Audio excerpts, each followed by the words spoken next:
figure out what I've forgotten to do. I feel like I've always forgotten to do something.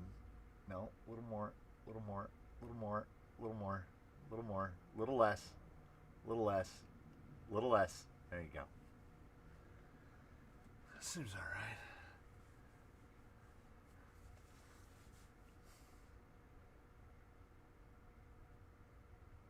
Was it playing two audios? I think YouTube's overworking the whole. It's the amount of lives that have nobody that talks to them because it's just a talking header. It's fake. What even is the XP based on? Ooh, competitive chatting. I don't, well, I have multiple devices. We are here. It is, we are alive.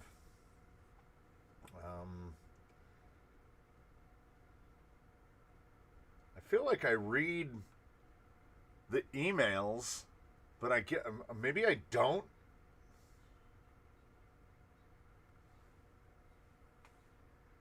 How to enable community leaderboard. Rolling out some community engagement leaderboard. YouTube is testing an XP leaderboard for live streamers that recognizes users with the most XP and awards them a chat crown. But how do you get the XP? Is anyone else's audio coming out? It's not on my end, and I'm not dropping frames. I'm so glad that my servo got to the Canyon after the USPS. Oh man, I should have brought the chunk of cardboard out that the USPS delivered in a bag. It's a spamming competition.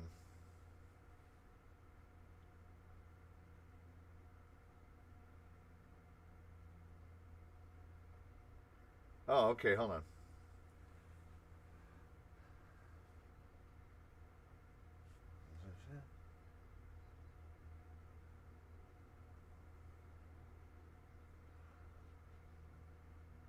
The talking audio is way quieter than the intro music was.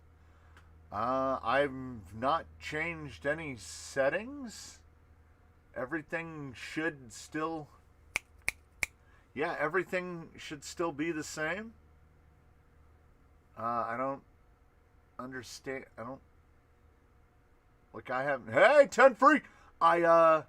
It's quieter than usual by a lot. Because like I say, I can't monitor it. I don't know how loud I am. I can turn it up. It's not turned up. Oh. I just remembered we have a function.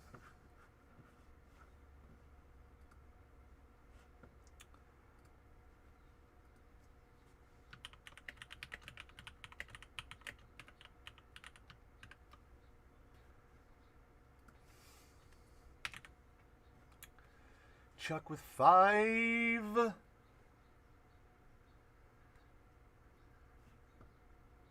Who got hit?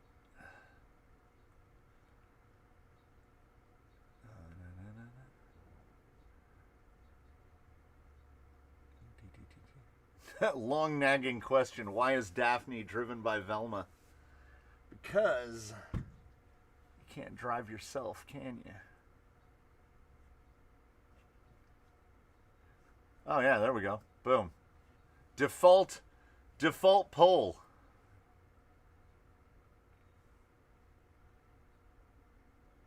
Have you adjusted the mic position? No, I haven't touched anything.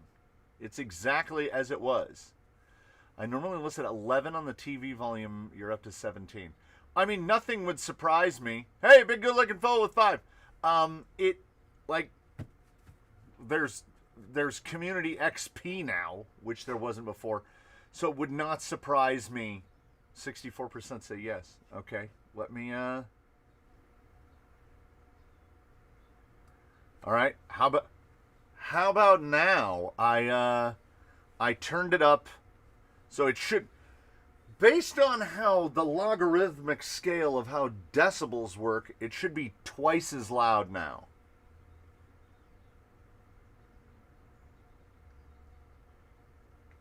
All right, so it needed to be bumped up. Like, I don't no. There's a thick coat of dust on the actual volume knob on the microphone. So I don't think I knocked into it. Although it is it leaning to its side? No, no. It's all right. All right. It's it's 25% better. I will take 25%. I don't think I can actually shout on this because it has a there's an automatic limit. Oh, hold on. Hold on. I have a yep. Okay, hold on. It's probably going to get loud.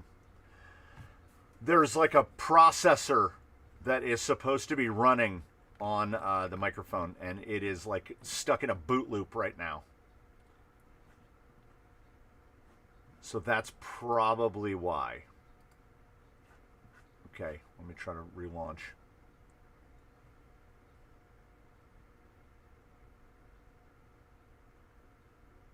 No, if it was 10 times to double, it would be, that'd be exponential, right?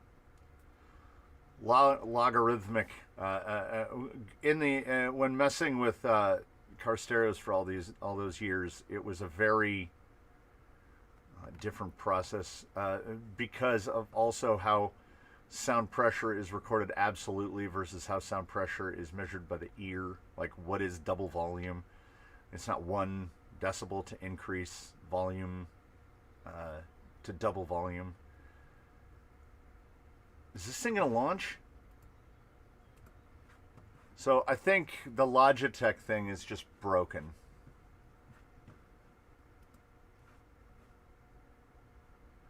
So we'll just run it like this.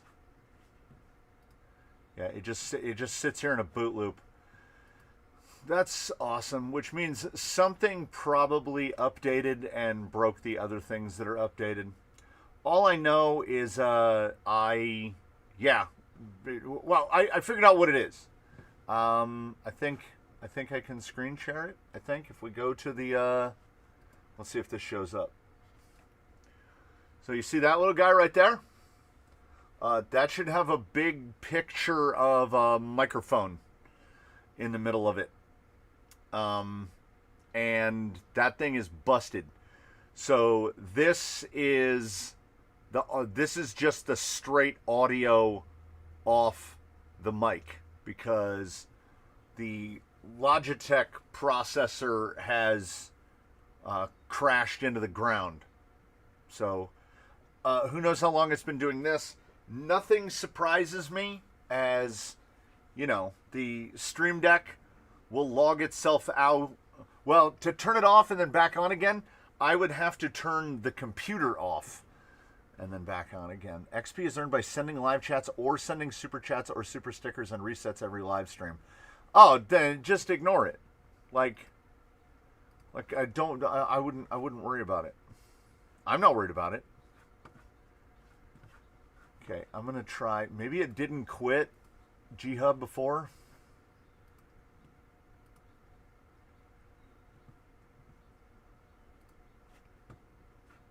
I love the YouTube updates with no explanation.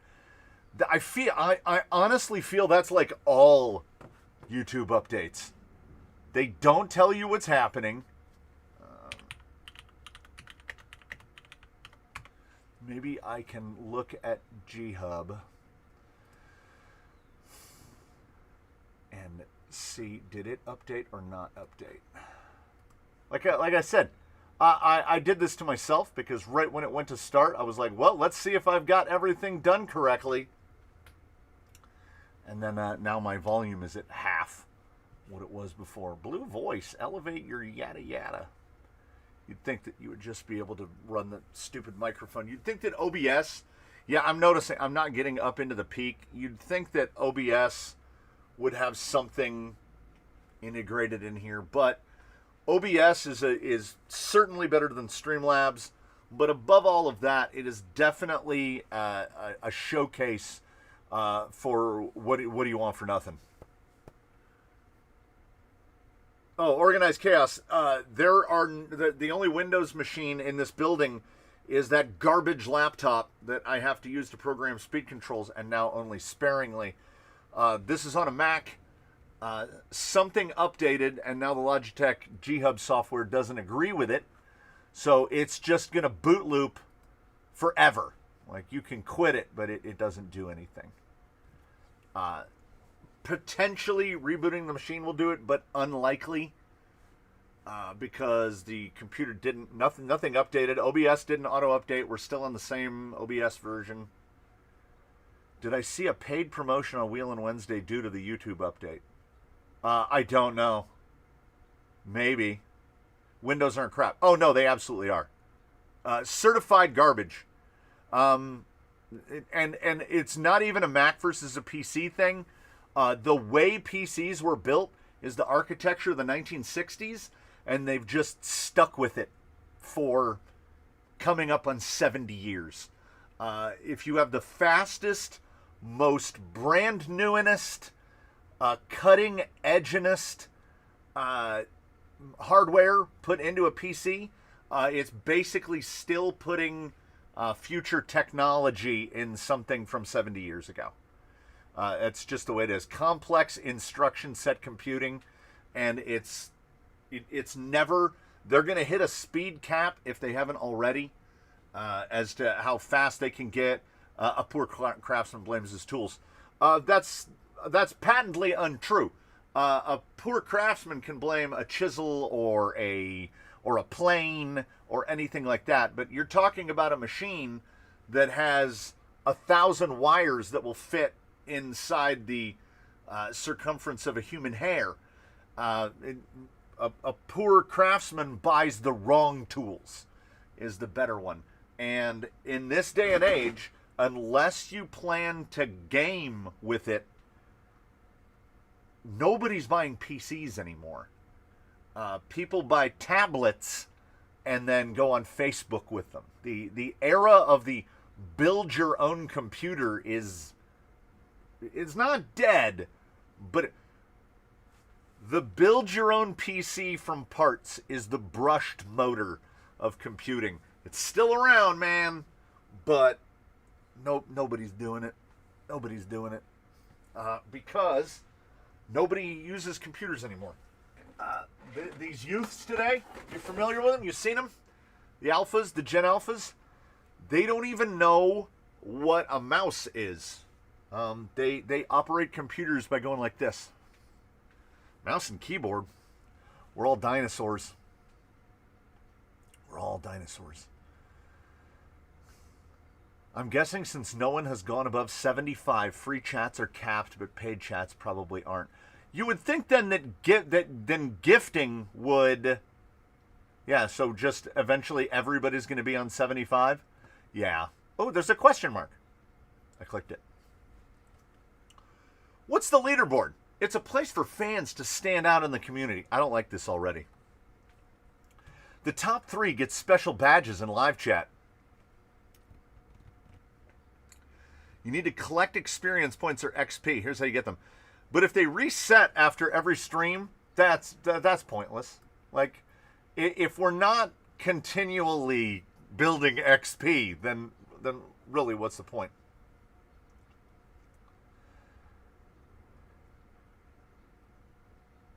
Yeah, it was funny when households were buying PCs to browse the internet and little else. Yeah, you needed a computer. But I bought an Alienware. My teenage self would be highly impressed. Yeah, okay. I talk a lot of the stuff about PCs because I've never really had a positive interaction with any PC. I just had to set up a gaming PC for my nephew. I hate it. I hate it so much. And I know that it comes from too many years of using the other one. They don't put the things where you think you should find the things. The hooping. Oh my God. We're sorry. This action requires two-factor authentication. So we're going to have to send a code to your email. And then you're going to have to put that code in. And then when it goes into the next step, oop, this is a completely different piece of software. It's going to two-factor you again. I'm like, for the love of Jesus, there should be a way to turn all of that off. This is a gaming PC that's in, like, basically, what do they call them? The grandma's cottage, the house behind the house. Nobody is going to get on that computer. No one. No one's going to know it's there. It's not in a public library. Just make it so if I push the space bar, the computer turns on. That's how it should be. But it's a Windows, and he wants to play Roblox because he's 10. So, there you go. Any tips for tapping M3 holes in high carbon steel with a tungsten tap? I've broken one already. Replacement has just arrived, and I don't want to break this one too. Ed, the simplest answer is the answer you will like the least, which is cut your threads shallower. Which means if you've drilled it with a 2.5 millimeter hole, bump that up. Either go with one of the numeric, a bit from a standard drill bits, go up like 5/1000ths, or order yourself like a 2.55 or a 2.6 millimeter drill bit. This will reduce the depth of your threads by ever so very slightly. They won't be quite as deep, so the hole won't be quite as strong. But it will reduce the odds of breaking your tap by a lot. And juice the hell out of it. Like, there's no such thing as too much tap fluid. Whatever the one of your choice is. I would think probably like Relton, Rapid Tap would be the best. Something like Rapid Tap. Magic Tap, whatever you like. Bolube, which sounds like a made-up name. Whichever you like. What is your optimal final drive reduction ratio? I would probably say, if you were putting me on the spot and I had to pick one number, 65. 65 to 1. All my computers wake up when I tap my spacebar. That's like the people that buy the $10,000 PCs to play Minecraft. As I'm sure you know, if you turn Minecraft up all the way, it will burn your computer to the ground. It doesn't matter what your computer is. I had to put Roblox on my Xbox to play with my boy, yeah. Mr. Canyon, what's a backiotomy? Spinalectomy. I got some sort of my voice pitch is going to change every once in a while. I don't know if it's delayed onset muscle soreness from yesterday. I don't know if it is paying for youth. But I have a spot right... Oh, this guy will help. I have a spot right about there. Like right dead smack in between my shoulder blades in the middle of my spine. That it feels like someone is stabbing me from the inside. I kind of have to... Oh, this guy's going to help out again. I kind of have to... And this is no joke. If I kind of hold my arms like this, if I get my shoulders up, oh yeah, it's less uncomfortable. And it's one of those things where the years keep coming and they don't stop coming. If I push an elbow back, it kind of pushes all the air out of my body. I don't love it. What does CAB stand for? What are the blue crown thingies? Chuck, those are, just ignore the crown thingies. The back cushion sounds like a pinch disc. I would agree with you, but I'll wake up in the morning and it'll be gone. And it appeared like that. I would like to say that I didn't pick up anything heavy, but I did mortar work on Tumbledore yesterday. And I was carrying 60-pound buckets of mortar mix up Tumbledore and then back down. So, 100% I did this to myself. It just waited to onset it, to make itself apparent for like 36 hours. So, I got that going for me, which is nice. I don't even rock crawl. I get my pleasure from bouncing my Wraith and Optic, but I watch every video you make and every live stream. You're probably the best RC YouTuber. I've learned a lot from you. Hey! And I've never gotten to experience a Wraith. Y'all know how I feel about optics. But I feel like I keep having to say this because I keep making a lot of assumptions, and you know what assumptions are. You know, the makes an ass out of you and me. Um, when I talk a bunch of mess about something, it doesn't impact. I'm not talking about anyone directly, right? If I have tested optics and not like them, and somebody else has an optic and they love it, I can't change the way they feel about it. Like if it's passing her test. Oh wait, let me see. No, that's good. I can point at Marie with both arms and I'm all right. It's mainly if I push my elbows back. It does not like that. It's fine, you know. And he said he doesn't rock crawl, so the optic is probably fantastic. I sneeze or cough and get 3 to 4 cracks out of my upper back. No, I do not do that. I've had my D9D test removed and fused. No. I've had 4 surgeries on my back and 1 segment stiffened up. Yeah, nothing. Ignore them. There's a big 75 XP crown on the top of my screen. Yeah, so unless people send money, those numbers aren't going to change. So just leave the numbers all as they are. I was meaning to ask, do you have any obstacles that are just loose rocks so that it can evolve as you use it? No, I do not. I make, well, there are, okay, no, that's not true. There are some that have only been set in place by dirt. So like when I go over to teardrop, which is where I do that little surface transition test, none of that stuff is fastened down. It's just basically loose setting. Now, many obstacles have gone through evolutions where they've had material added, stuff taken away. When that mortar goes down, it's like that thick. It's not structural. If you hit it with a little drilling hammer, you can just knock rocks loose and then rebuild it in a way that you like better. Loose rocks are very dangerous because they can move and shift, pinch a wheel, snap an axle. I try to drive on stuff that isn't set as little as possible. Can you recommend the best 109 110 tire in your opinion? Are we talking pure performance or how good it looks? What are we talking? Because 110 is just that hair above class 1, right? So it's an oddball spot, 4.3 inch. My first, an assumption is trying to claim now I got to see how many points they have. Okay, you didn't get any more XP. Okay, anyway, my brain will stray to that in a moment. I would, if it's 4.3s, my temptation would be to say axial ripsaws is my favorite. But they're getting really, really hard to find. I pushed an SUV out of the mud one day to try to help an older lady. Well, I hurt my back doing that.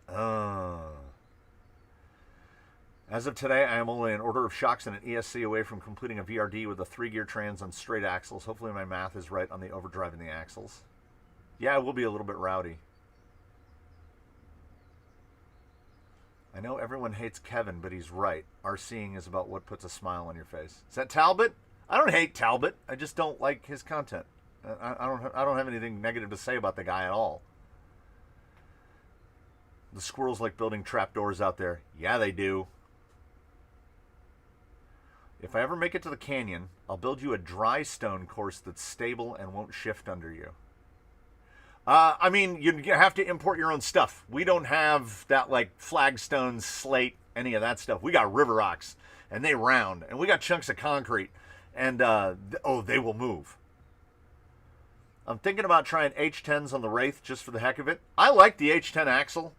I don't understand it, but I like it. What's a Thai iced tea? It's amazing. It's amazing. So Thai tea is really aromatic and it's kind of orange. And they, like a true Thai iced tea is usually made with condensed milk and ice. And they're really sweet and they're really, really, really good. I make mine with milk and sugar. I warm up milk and then dissolve sugar in it and then mix the tea with it and pour over ice.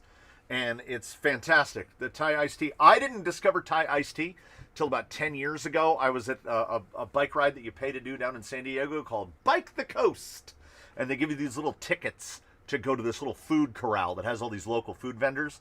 And there was a place doing Thai food, and I'm not super adventurous when it comes to food. Well, at least I wasn't there. I've become more adventurous now. And they had a thing called a Thai iced tea, and I was like, I like iced tea, and that was when I had my first Thai iced tea, and that was it. I was like, oh man. So now it's become one of those things where like Thai iced tea is kind of like cake, where you're constantly trying to find a better cake. I've gone to some places and gotten some Thai iced teas. I make my Thai iced tea at home. I have one of those refillable things that goes in a Keurig, a little K-pod that you can flip the cap open. I put the tea leaves in there. I run it through it. I take my milk and sugar, pour it all over ice. That's kind of my baseline for a Thai iced tea.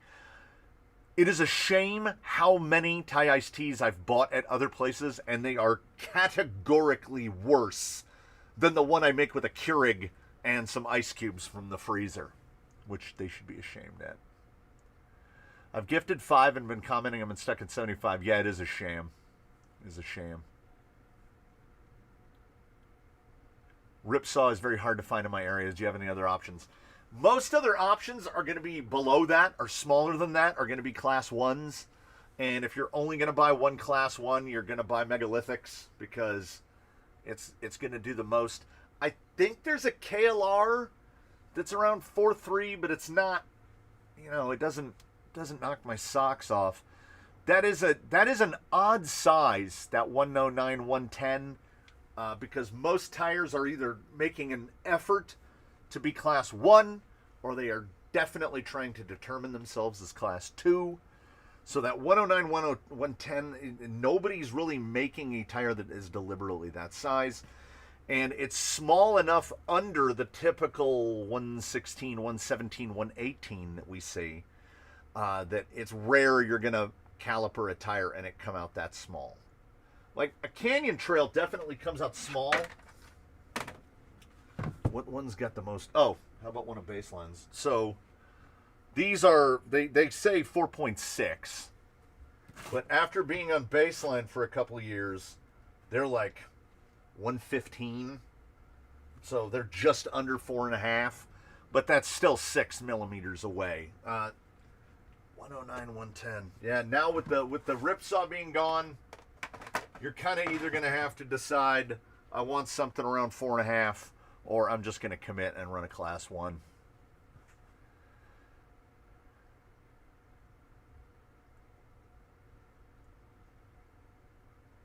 Oh, I jumped. Hell you all, I just caught up with the previous live streams. I hear you don't get up at night to pee, so you just wet the bed then? Not yet. Not yet. Thai iced tea makes my scalp itch like I'm on something. I think it's too much caffeine. I think the caffeine's hitting you too much. Sounds like in a tunnel. It's still pretty quiet. I turned my speakers up so all good. I do apologize. There's absolutely nothing that I can do. G-Hub has crashed. G-Hub will not relaunch. G-Hub has the stupid, they call it blue voice, and I think they replaced the I in voice with an exclamation point, and it is down and will not relaunch. I mean, I guess I could try reinstalling it. I'm not busy. As a closet OCD alcoholic, if you like margaritas, the best one you can make at home is simply limeade mixed with the tequila of your choice. Better than any margarita I've ever had. That's a genuine life hack. Tequila is not on my list of things I like. Yeah, same for my wife. Other than Canyon Customs, what's a good insert for Canyon Trails? They will accept, like, Injuras will be too narrow. That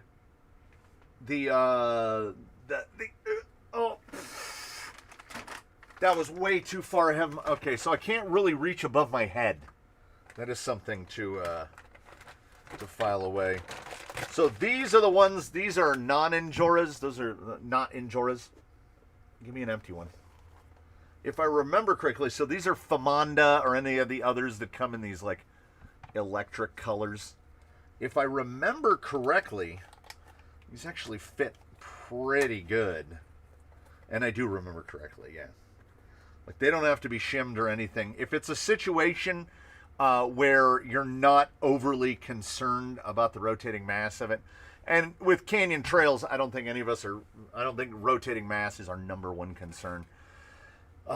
Inexpensive wise, I mean, you know, Crawl Innovations is going to make a great one. I'm sure everybody out there has a 3D printed insert for it, but if you're not looking to put $50 in inserts in your Canyon Trails, which I don't think any of us are, I would still say hair bun wrapped around, like, this is still that's still the number one for a Canyon Trail. And they feel super baggy, like it doesn't even feel like it's filling out the tire, but it has been established to work. I know that you can't get the inners anymore, which is, I'm assuming, why part of where the question's coming from. Looking to fit a new Outrunner ESC gearbox into the FTX Canyon. What would you suggest, or should I just plump for a Amazon Dig box? If you want Dig, Amazon Dig box is the only way to go. I don't know what an FTX Canyon is. Is that the fake? Is that another one of the TRX4, not a TRX4s? We don't really have FTX here.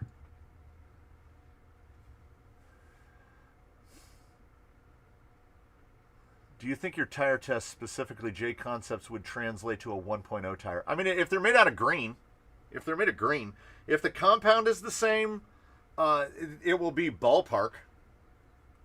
Have you run Hunk 393s? No, I have not. I only have one. I have two vehicles fitted with 393s, and one of them is on Bounty Hunters. My Canyon Trails are great on squids. Yeah, I mean, I'm sure they would be. If I want to make a Traxxas shock that performs as well as DriveTech, what changes do I need to make? Do I use 26, 60, 61, or 62? You can use any of the three. They're basically, in this order, 85, 95, 105 is the lengths of them. To perform it as well as a DriveTech. DriveTech's pistons are a better fit to the bore than Traxxas pistons, but not so much that it's going to shatter your experience. You're going to need to get the small diameter, the deluxe size springs, the 10 millimeter springs, and then you're going to need cups to retain them. You're going to fill them with 300 CST oil, or you're going to drill out your pistons so you can run them with the oil of your choice, and that's about it. A deluxe is just a tuned up 2660 or 61 or 62. That's basically all it is. They made them in different lengths. The shocks operate in the exact same fashion. There's no reason that your 2660s or 61s shouldn't be every bit as smooth as DriveTech's.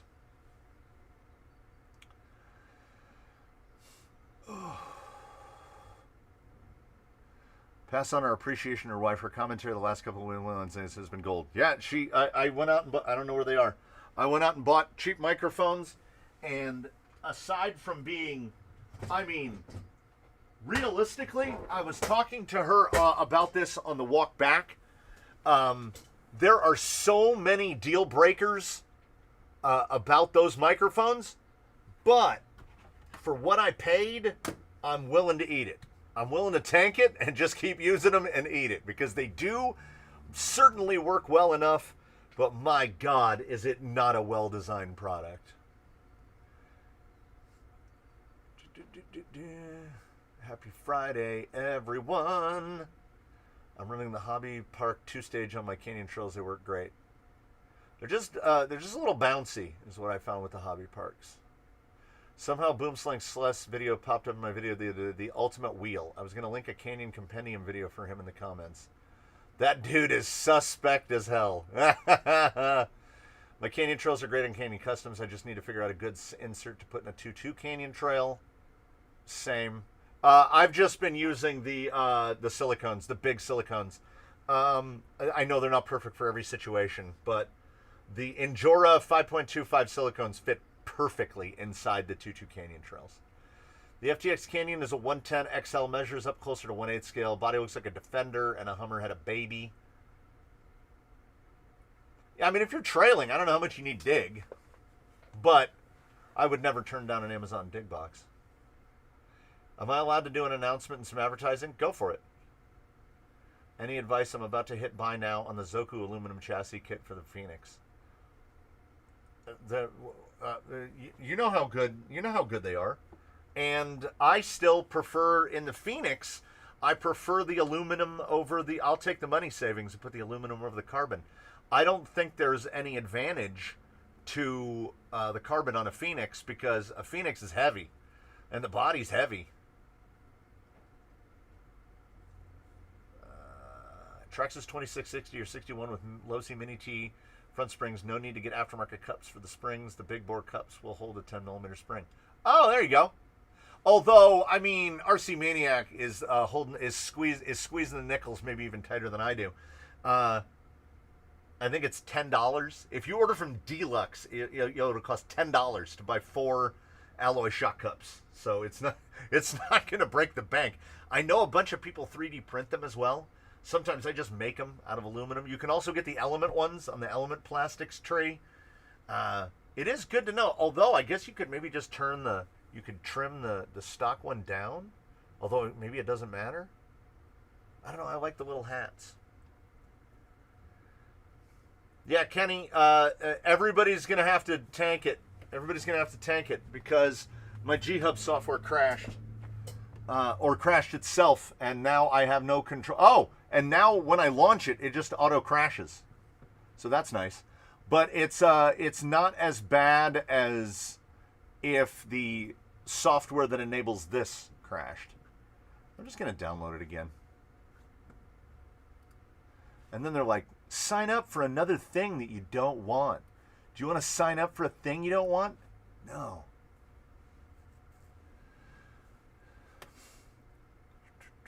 Do you ever plan on coming up to Redding, California? That's like 10 hours away.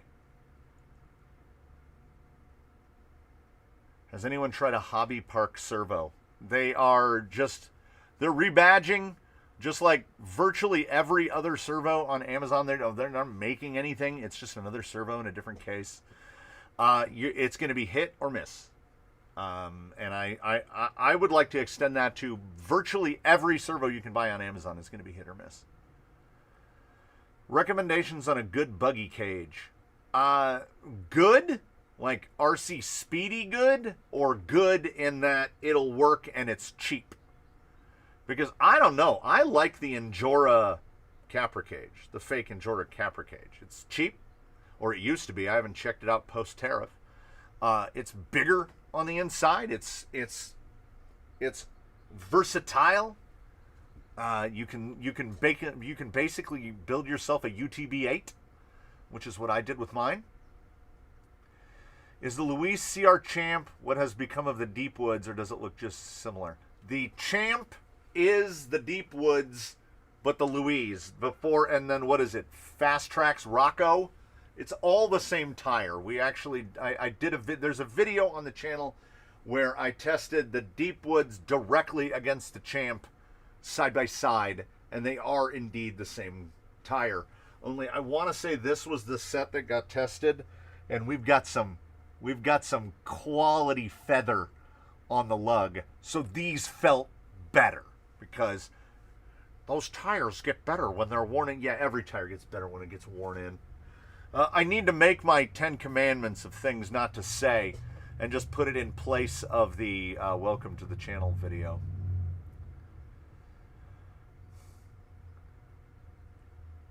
Have you seen the Deluxe AR44 BTA setup? I have not. I don't know how you're going to do BTA on a center pumpkin axle. RC Speedy or better? Hey, then it's probably going to be RC Speedy. Like they got to where they are for a reason. I know there's some other options out there that are even more expensive, but if it's going to be a $400 titanium cage to build a vehicle around, I'm just going to get an RC Speedy one because, again, not an early adopter. I know exactly what I'm going to get.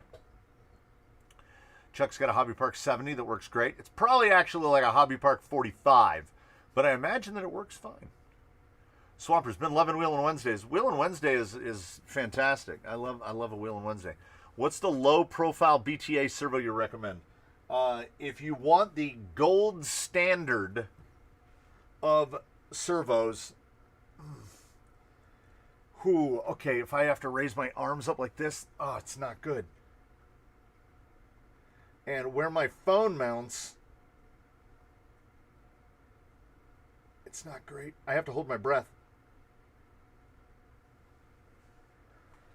The A66 FHLW. Do they actually have them on Amazon right now? They do. They do. Or do they? Do I see? Currently unavailable. No, so they don't. And AGFRC is doing that thing. They just posted up a thing that says, you know, there's a bunch of stuff that's no longer going to be available, which is rough. That servo is the pinnacle of every low-profile servo I've ever tested. And that means reefs, that means NSDRC, that means all of them.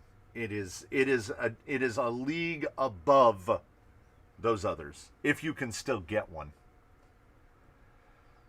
The Team Revolt Mantis is sent to the carbon cutter today, so they will be available in about 10 days. Drop a pic in your Instagram.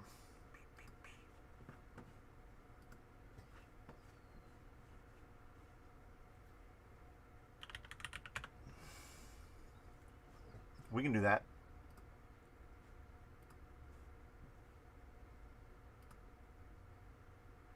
All right, there's your well, there's this would be the 3D printed first one. That's a lot of holes. That is a whole lot of holes. That's a lot of holes. Andre with 5. Mad Scientist and Makers, Black Suit RC, Lucky 7, Indigo Tree Creating Company, BBC Customs. That's a lot of holes. That's a whole lot of holes. Yeah, UC Fab is good. When is a tire worn out for you? Well, it's different for every tire. You will know. There will be a point where the tread lug is worn sufficiently that it just starts sliding away on you. And I don't think I have a tire here that hasn't died before, like either a rip, a tear, a bead separation, sidewall starting to disintegrate. I've had all of those things happen, but I haven't even got, because there's so many vehicles here, I don't have any single vehicle that is driven enough to wear a tire completely out yet. Even after all these years. I've had a bunch of tires rot out. I had a set of ripsaws that the whole inner sidewall on 3 out of the 4 tires just disintegrated.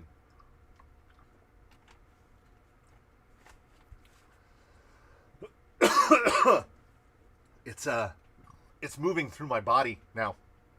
Oh. Ooh.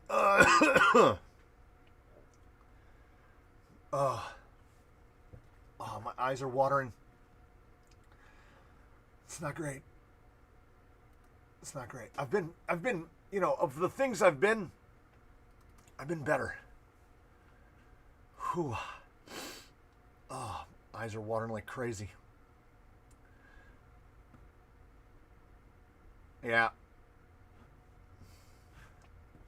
So, not, is anyone surprised? Anyone surprised? They won't even let you.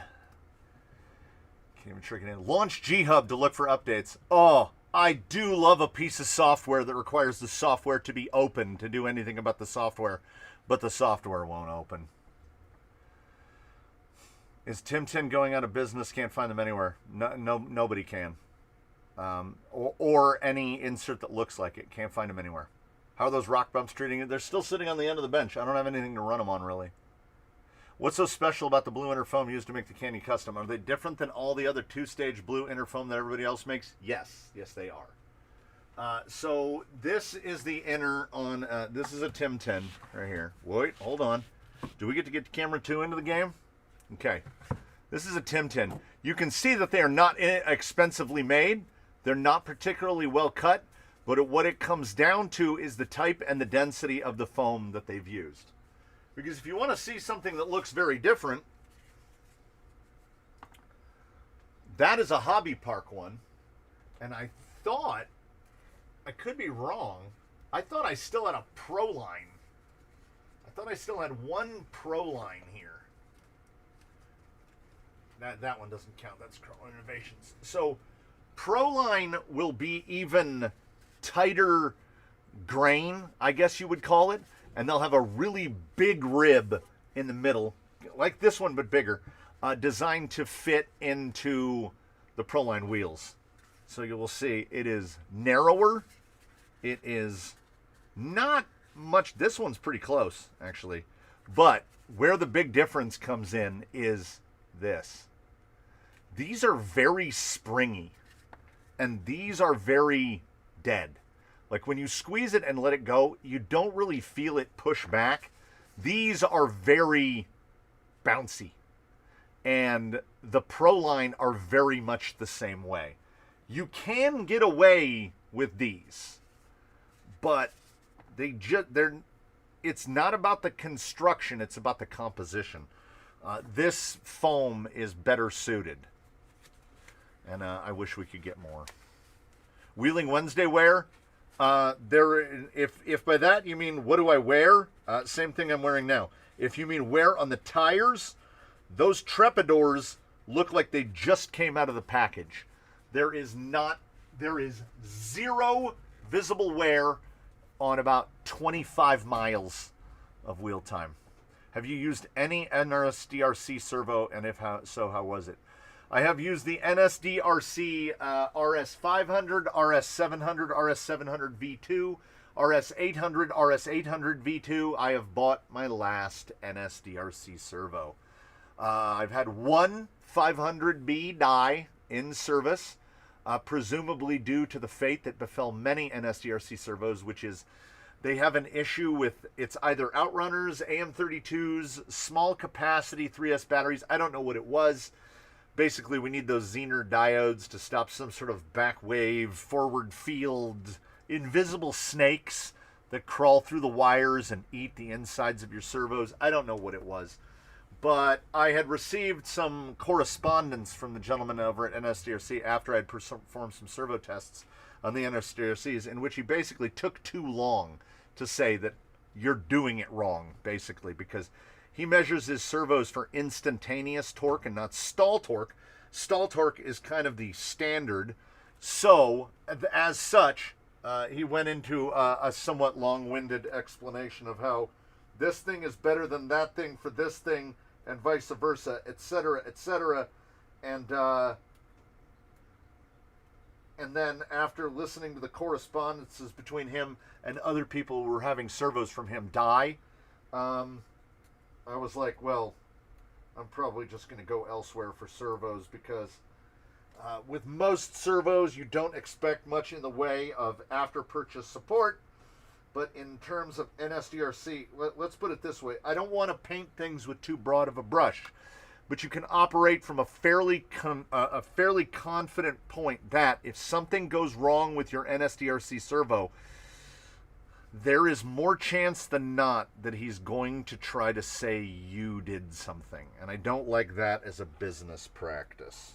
So, caveat emptor, and all of his servos are 4S specific, basically. They run 3S and 4S, but the jump in number from 3S to 4S, where is it? The A73 from AGFRC makes about 80 more ounces on 4S than it does on 3S. So say it makes 700 on 3S and 780 on 4S. The RS500B from NSDRC makes 500 ounces, give or take, like high 490s, low 500s on 4S, and makes about 300 ounces on 3S. So you have to be building something 4S to run NSDRC. Did I get... Yeah, Andre got 5. I'm falling behind. Hello, everybody. Just came in for a hit and run. Thanks for stopping by, Andre. Those rails look like fly swatters with all the holes. We're about 65 short on the viewers versus likes. Did Bruce's steering need looking at after his little tumble? No, he seemed to be going pretty straight. And as Miata Commuter pointed out, because I don't have enough Leaf experience to be completely honest, Leaf rigs tend to kind of wander around. I didn't know that. Good afternoon, Mr. Harvey. I just put my 2 cents in Wheelin' Wednesday. It's awesome. Since you've gone to the reservoir, I need to go out there. I love that RC airport.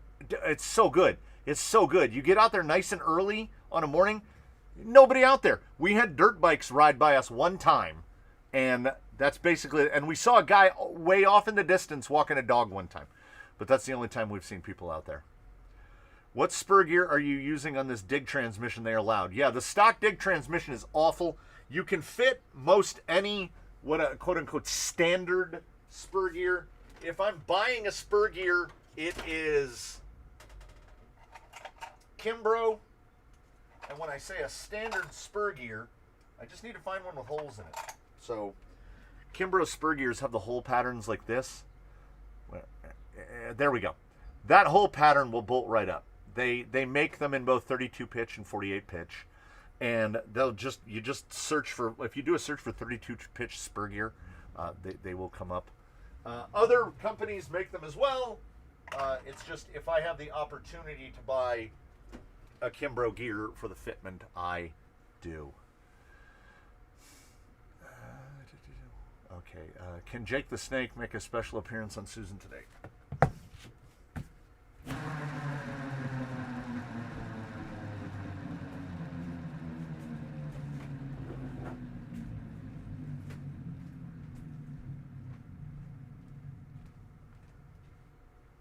You know how good of a wheel spin that was? Because I made it back before she stopped spinning. It was pretty good. Ooh. Do tires dry rot over time? Absolutely. 100% they do. Are we going to have an episode live on YouTube? Maybe. You sounded like you just took a bong hit. Yeah, wait, watch. Okay, hands going up. Yeah, you get to right about there. Oh, yeah. And when you inhale, okay, if I move my elbows towards each other, you can hear my voice come back down. And now I'm going to expand my elbows out wider. And so now my hands are on top of my head. And my elbows are pointing directly out to the sides. And this is what I sound like. Now I'm going to lower my hands back down. And isn't that neat? Voice just comes right back. Awesome. It'll be gone by tomorrow. Also, I took some Motrins. I know, yeah, bad for your liver. Sometimes it hurts. Ooh, you do not have permission to die during the stream. That is good to know. I find lack of use is what causes dry rot more than time. Rudy, number 1, sunlight. Number 2, ozone. If you have a device near your tires that is generating... Can I zoom out enough to where you can see the bottom of the tire rack? Nope. But I do have this one. So these guys up here, look at all those guys, right? These guys are fine. Every one of them looks fine. You want to know why? Because they're as far as you can get from any machines. Some of the rigs live their lives in homes directly above the compressor, which is a big 240 electric motor. 2 of the sets of tires that have completely dry rotted out are the guys that live right above the compressor. But the cost of tires is not so prohibitive that I'm like, well, we got to clear out space in here to move 3 rigs out of there, and then we'll put some crap above the compressor.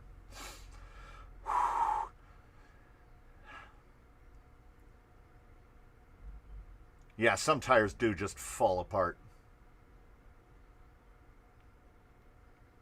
Bruce's body might die before the treps. Yeah. Okay, now I gotta try to catch up. Still love that Flash hobby. Same. If given the choice, do you prefer SOA or BTA? And when you do run a direct power servo, does it require a separate and dedicated battery? I would say SOA and BTA are interchangeable. If I was only allowed to have one, it would be servo and axle, because then you never need to have low profile servos. I do not like buying low profile servos. They are too expensive.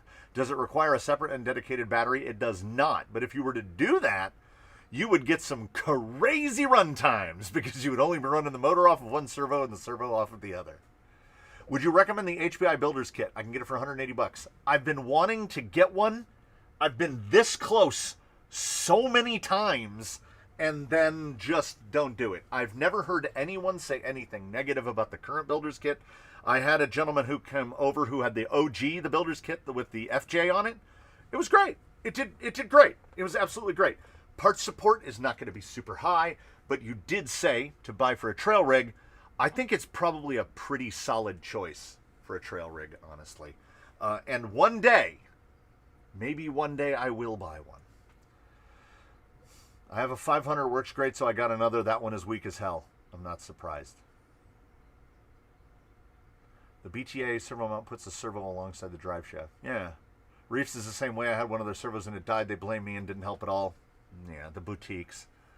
When our 700 V2 died after working fine for months and they replaced it without any problems, that's a bigger problem than anything else.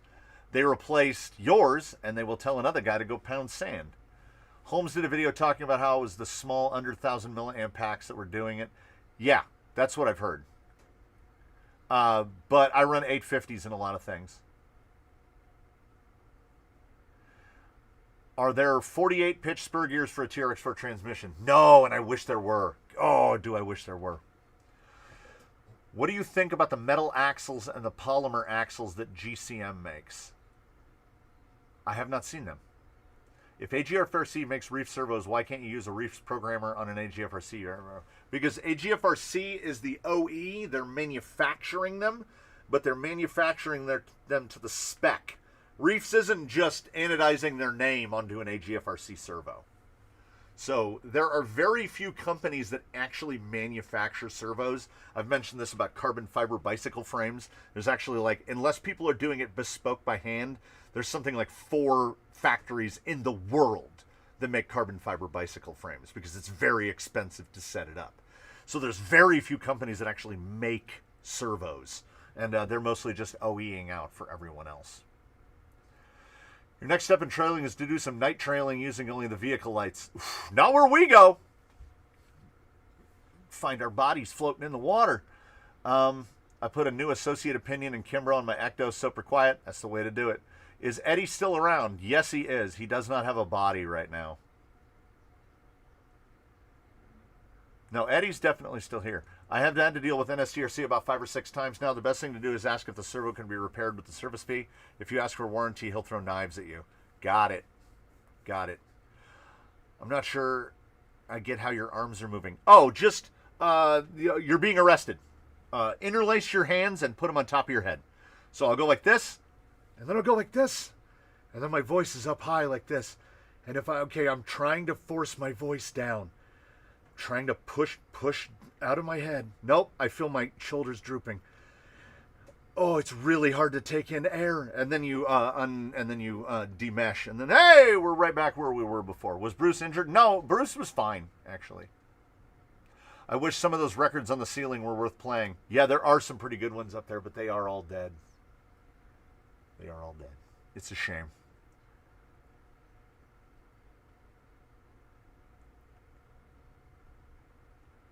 What wheels on Jake? These are Amazons that are very convincing clones of Vanquish all the way down to IFRs. Coming to the canyon all the way from Bonnie, Scotland. All my Yanters LP 50 kgs are still going great. The oldest one has been reviews for a turnaround. The reason I haven't tested Yanters is they cost as much as AGFRC. And if I'm going to spend AGFRC money, I'm just going to buy AGFRC. Now, the prices are different everywhere else. Why do you not have Pokey in the blockheads? Somewhere in this building in a box are both G and J and Pokey. This Gumby was found in the street. When I was riding a bike, I found, like, this is an OG Gumby. I found this while riding a bike. Does he have a year on him? No. Made by Jesco in Hong Kong. So, no idea how old that Gumby is, but I had a prickle, too. I'm a little young for the Gumby era, but I remember Gumby. Vanquish machine trans axle gears are so expensive. Do you know any other options that fit? There are no other options that fit. What would you recommend for a servo? I have one 777 and like it so far, just don't care for the price. All my other trucks just have an Amazon 45. I want to turn everything to direct power and run a 4S. Get Flash Hobby 60 kg. It'll look like... Who's got a Flash Hobby 60? Who's got a Flash Hobby 60? Flash Hobby 60 kg available on Amazon. They're notoriously hard to kill. And they make just under 800 ounces on 4S. Mentioned earlier, tactical canoe for Nigel on the way after the weekend. Nice. Yeah, I think the Yanters thing, I think if you're outside the U.S., I think they're a lot more readily available and cheaper, maybe. But when we try to get them, they really make us pay for them. Because last time, when I was looking at half heights, I ended up buying an AGFRC for about $100, and the Yanters was $90.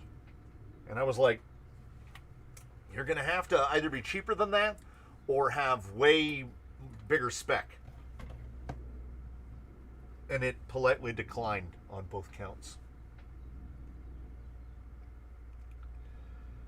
Ooh. Mia's AR-44 gears work well on F10s. That's true. Hey, I'm #1 chatter now. Take that, everyone else. And is everybody still 75? Oh, no. He's now 125. How did you get to 125?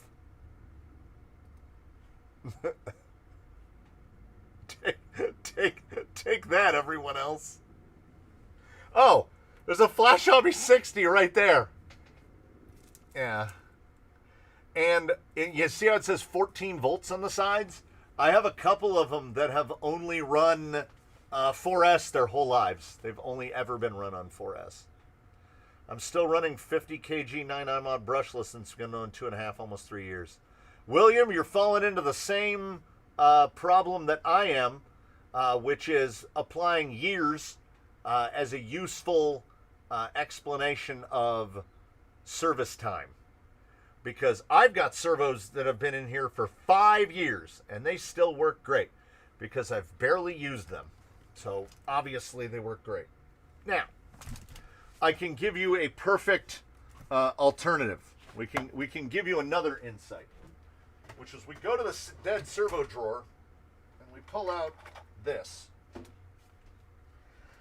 This is a Flash Hobby 50 kg servo. It still technically works. You will notice that it has a piece of styrene super glued to the outside of the housing. This was Baseline's original servo. This is the servo he was built around, this 50 kg. What happened is, over time, he was used so much that there is a 2mm pin that goes through. I think I have a servo that's also half disassembled.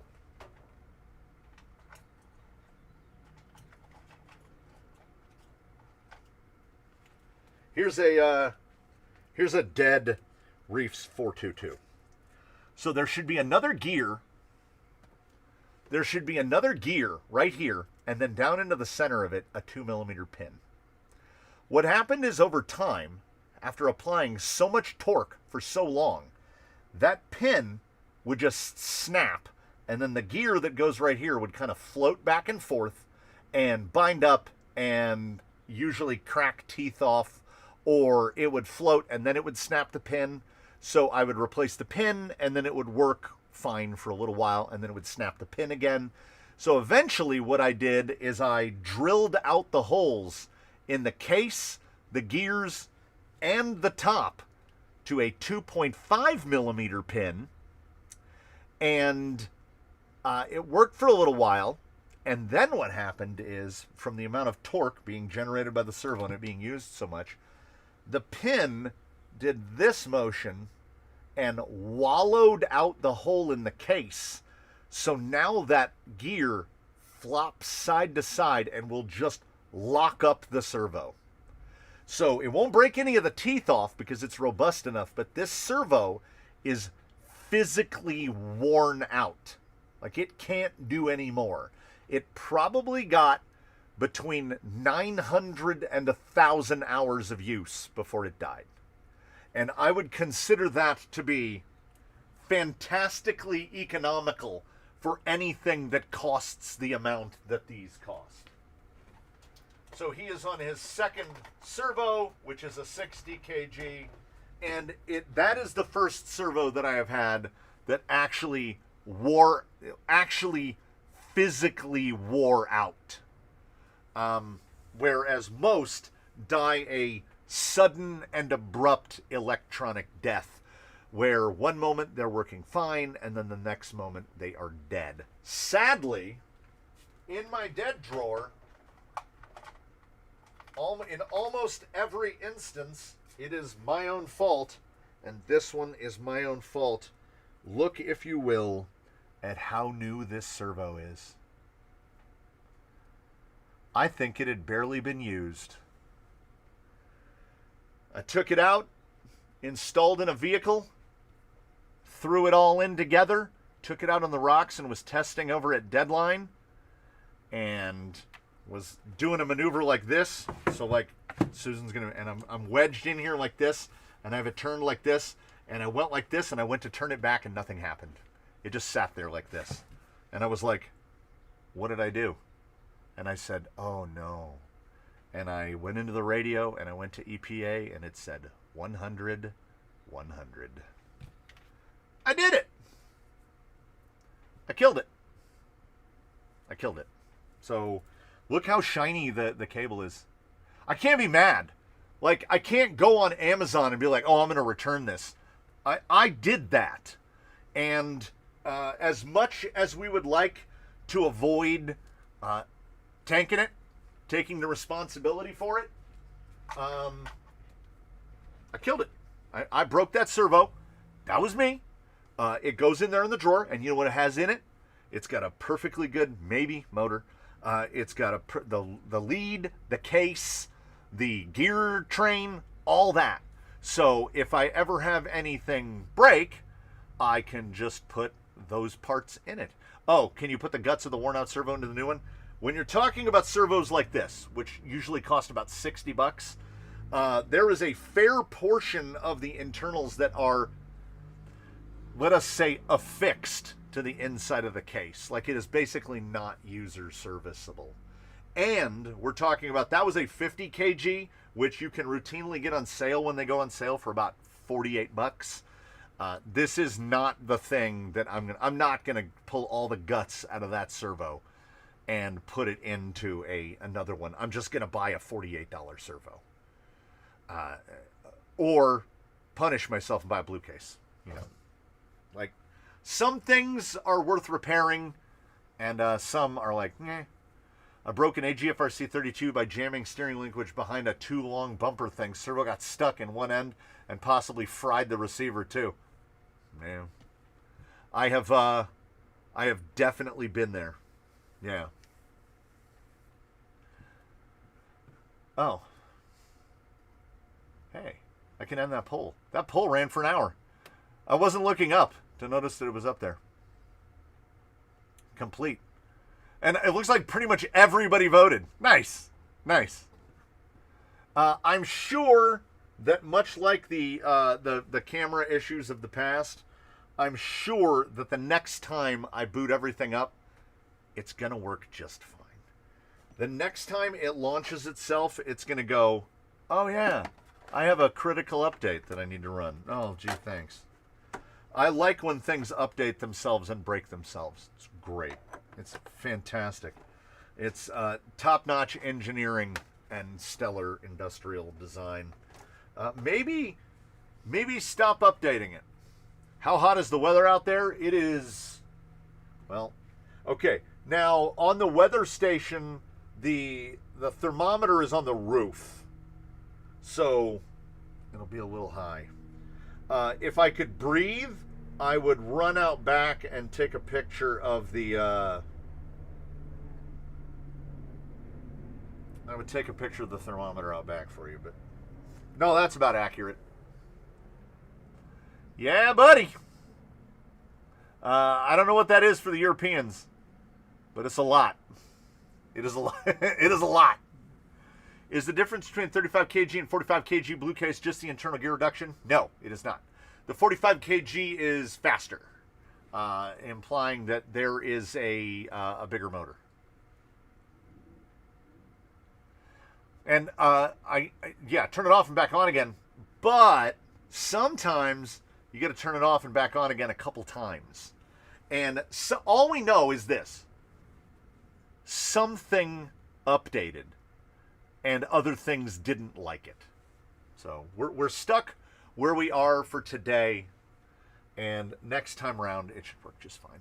That's why you always adjust your endpoints. 100%. I need to buy 3 servos for 2 VS410s and a 10-2. What's the best bang for the buck? Unless, well, that, Caleb, that completely depends on where you are.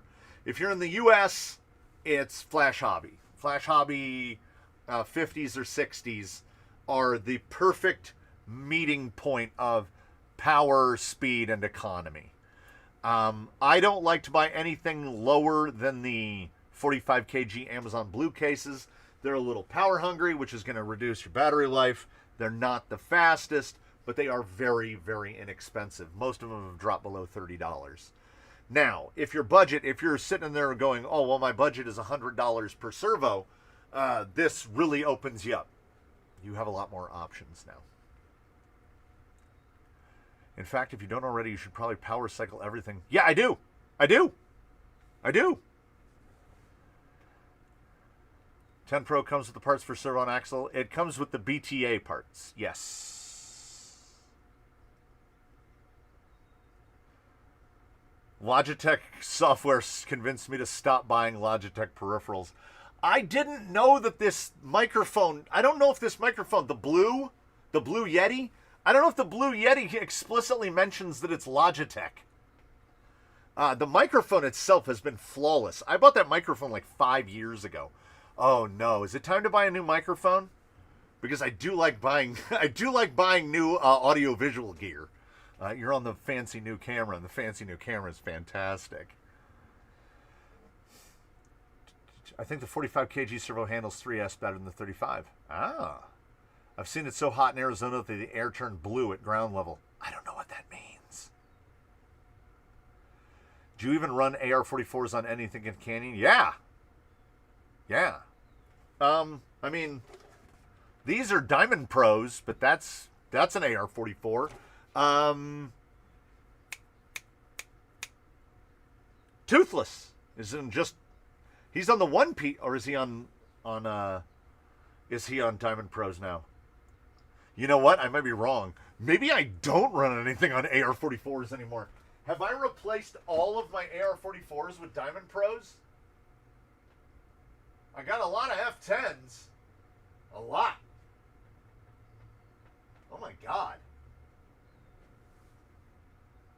AR-45 straight. F10. Element. Mias. F10. F10. F10. Okay, I used to. Like, he was on F10s. I mean, on AR-44s originally, but now on Diamond Pros. Do you ever need to use the AGFRC programmer? I feel like mine came with the throw set below max. I've heard that to be true. That some AGFRC servos come with the endpoint set at like 86%. This would only be an issue for me if I was running the servo in an application where I wasn't getting full throw. Optimally, as you may or may not know, you want your servo to basically be around 100%. Because otherwise you're not using up all the I've read it where they were like, if you're only running your throw at 50%, you're not actually getting all of the torques. I'm not sure that's true, but who am I to say that it isn't? Because, as you should well know, I think that's accurate. Is it time for a new mic? You already answered yourself. I guess it's time for a new mic. So I've gone into the programmer to like see what it will do But of all my programmable AIA GFRC servos, I can honestly say I've never programmed one of them. Give it a couple more years, everything's going to have to update like Windows and then start breaking. Yeah. 99 mod 60. I've got a 99 mod 60. It won't die. It still works. It's so slow and loud. I desperately want to replace it, but I can't make myself replace it because it just works. You should look up DLX's axle mounted steering. I think it fits the Diamond Pro housing. The 35 and 4G 45s have never failed me. I refuse to buy expensive name brand servos. The 35 and 45s are just they do. They absolutely get the job done. It used to be that I would say I would use them to start a build. There's a bunch of rigs in here that are on those 45s and running them just because they are perfectly functional. Like I don't find myself wanting for more. Yeah, Hugo looks like he's having to socialize. Are you running any F9s on a rig? No, I don't think so. I've been driving my Sendero lately. It has the cheapy DKKY AR44. Honestly, I forgot how good straight axles are. Yeah. Did you ever run the 70 kg Yippin? No, it's still sitting in a in the box over here. Thoughts on the Mias drive shafts? They are hit or miss as to whether they're clocked right, like whether you can get them perfectly in phase. But I've never had one like come apart on me. And my recommendation is if you're going to order them, order the stainless ones, the ones that are just stainless. I find that the black coated ones, they more often tend to be out of phase than the stainless ones. What are your thoughts on running 2 direct power servos for 4 or 1 direct and 1 regular? I would well, let me answer this the first way. I can't run 2 different servos. If I'm running 1 servo and 4-wheel steer, the other servo is going to be the same. A guy came over here to do some wheeling, and he had a 4-wheel steer rig and had a full size on the SOA on the front and a half height on the SOA on the back, and I was like, oh, no, I can't do that. I realized that it works. Like, it's functional. That's a thing that's allowed. It's not unallowed, but I can't do it. I can't do it. All the 4-wheel steer rigs here, whatever's the steering servo is, the back servo is the same one. Now, if you've got a decent BEC on your speed control, you should absolutely be able to get away with that. You could run a 60 kg receiver powered in the front and a 60 kg. Actually, I would run it the other way around. Put the receiver powered in the rear and the direct power on the front. Yeah, you absolutely could do that. I wouldn't because of like the OCD thing. But yeah, I mean, yeah, you should. Because the rear is going to be doing way less work than the front. So honestly, God, now that I'm thinking about it, it's probably a better idea if I could get my head to wrap around it. Because the front servo is doing more work than everything. And the rear servo in a rear steer setup is not doing much most of the time except holding the wheels in a straight line. So yeah, go for it. Just make sure that they're reasonably matching. If you mix manufacturers, I'll find you and come after you. But yeah, like I think it should work just fine. Is the 45 kg Blue Case equal or better to the 35 kg Pro? I don't have any confirmation of this, but I would like to say with some degree of certainty that the 45 kg is the 35 kg Pro. They just finally got new cases with the new lasering on the outside, and they just started slapping them on the new cases. They feel exactly the same in terms of speed, in terms of torque, in terms of everything. It is my contention that the 45 kg Blue Case and the 35 kg Pro are the exact same servo, just with different writing on the side. How far did the YouTube money go this month? Did it last the day? I had spent a huge chunk of it before even getting paid. It's right here. What your I just realized we have cameras for other cameras.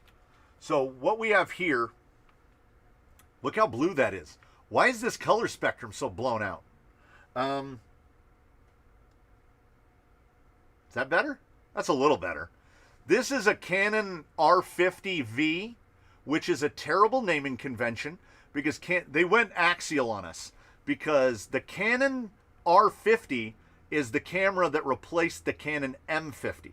I use M50s primarily for outdoors. I have 3 of them now because this used to be an M50 and now it's an R50V. It shares basically nothing in common with the R50. It is a fantastic camera, and truth in advertising, where does your membership money go? It gets spent on things like this, because I use rigs now and again. There are rigs that haven't moved in 3, 4, 5 months. Do you know when this gets used? All the time. So that is a $900 camera.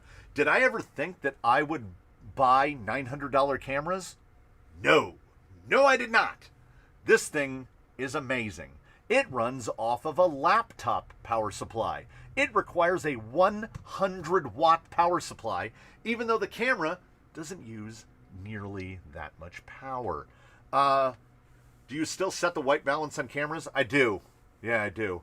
And you have to do it manually. Oh my God. If I was to bring up the settings screen, this camera is running in full manual. The only thing that this thing is doing automatically is focusing. I have tried to use manual focus while filming videos, and it is not a thing that works. Just let the computer do it.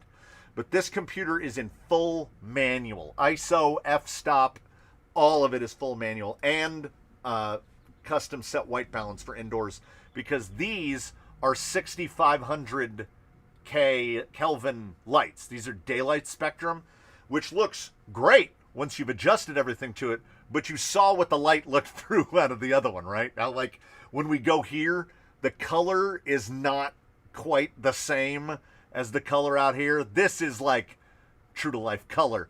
So, oh, Miata Commuter. Miata Commuter. I have a question. I remember you bitching about spending $500 on your older Canons. Yeah, I did. I really did.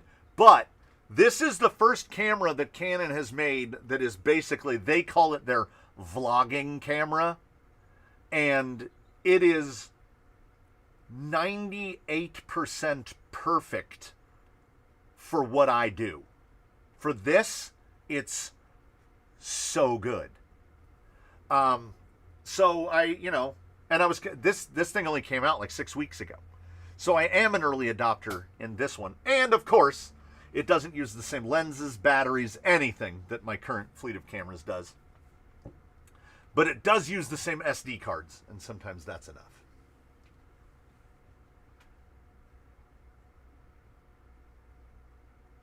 I wept today as I put all my parts for the C2 Wizard in Tupperware. Why? Why is it in Tupperware? What's happening? I got a Red Cat Ascent Fusion with a Fusion 16 I'd like you to review, and a fully modded UTB 18 I think you would like. Any interest? I will test them. Please don't make me work on them, but I will absolutely test them. It's funny, we used to have cameras and camcorders, and now cameras record, so there's no point in having a camcorder. Organized Chaos, go look up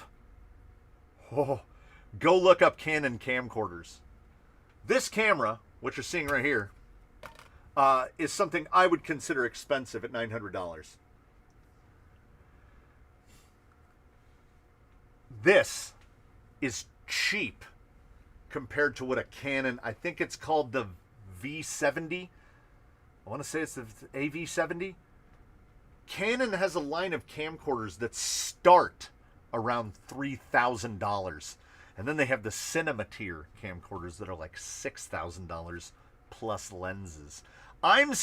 This is my one little step above the Play School My First Camera, as far as I'm concerned. I mean, I could just be doing it on phones like everybody else. But you know what? I like cameras, so I keep buying cameras. Yes, Miata Commuter, I have a question. First dibs, nothing mandatory. We're having another thing that's happening here, which is my Zool is sitting on top of my laser. It's sitting on the bed of my laser. I need a space cleared, and there's a... God, I wish Hugo was here. William RC four-wheel drive would get banned for no. I don't. Why don't you just go Nikon? Because I'm a Canon guy. I'm a Canon guy because I accidentally bought a Canon M200 about 4 years ago, and it wasn't what I want. It didn't quite do the features that I wanted, so I knew I was going to get another Canon because it would use the same lenses, it would be the same format, it would use the same software, it would do all the same stuff, and that's how I ended up with my first Canon M50. Cameras are like tool allegiances. Are you a Makita guy? Are you a Milwaukee guy? You end up there because that's where you ended up, and now you're in the ecosystem and it's too late for you. For me to switch to one Nikon camera, well, not knowing that the R50, yeah, you can't just switch camera brands. Lenses are the batteries of the camera world, and all of my outdoor cameras are Canons, Canon M50s. I have 3 of them and an M200. I can't go to another brand for a camera because I know that this works. Ryobi! I have nothing bad to say about Ryobi. Cobalt is the Ryobi of Lowe's, and I love my Cobalt tools. Oh, so I was completing a thought from Miata Commuter. What did they say? Did they say get to the point? Azure with friggin' lasers! So, he's very dusty. There's nothing wrong with him. The problem is, he needs to go to a home where he'll be loved. And this is a real package for Miata Commuter, because I know Miata Commuter has a soft spot for the CT01. I know they love themselves a 393. That's a big, in Miata Commuter land, the 393 is a big tire. The lil fella needs to go live on a farm.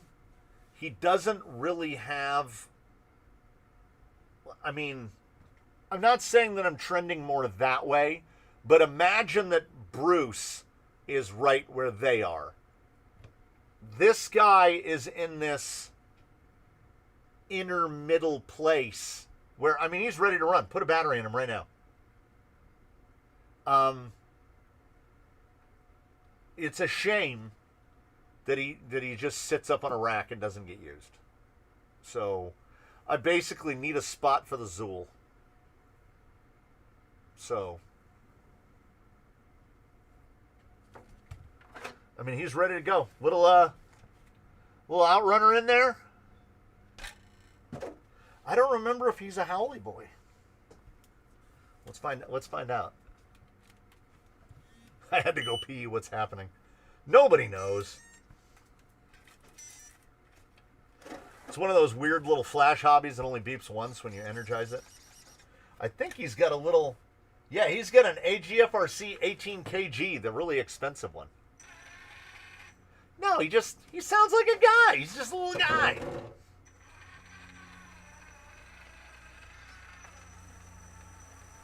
Come on, little fella. You can push Jake out of the way. No, you can't. Jake's not moving.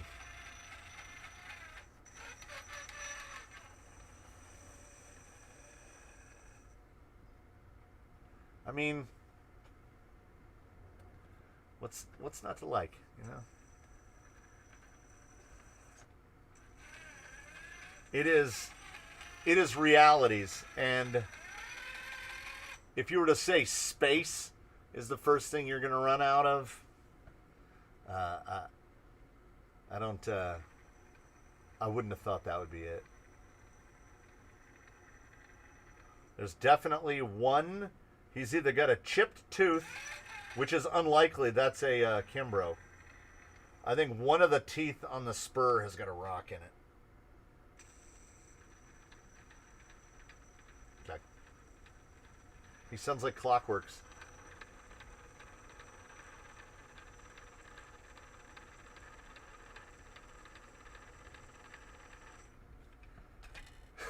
Just mail it anyway. Can't refuse when it arrives. It's true. And he'll fit in a small box.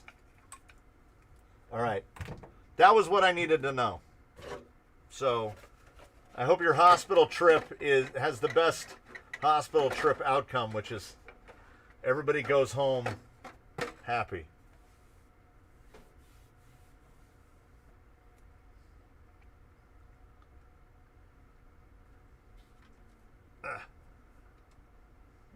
Oh, and he has a custom exhaust tip because his little black plastic exhaust tip fell off one day, so I made him one out of aluminum. So he's got a little aluminum. Look at that. He's got that Bosuzoku. Oh, and I think he's got the aftermarket. Yeah, he's got the upgrade. He's got the upgrade shocks. Yeah.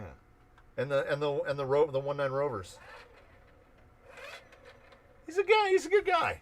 He's a good guy. I never thought when I built the 25 by 25 that space was going to be a premium. Are you still going to do the cantilever and trailing arm builds? I know you started with one, the trailing arms. What about the cantilever? I could not get it to work.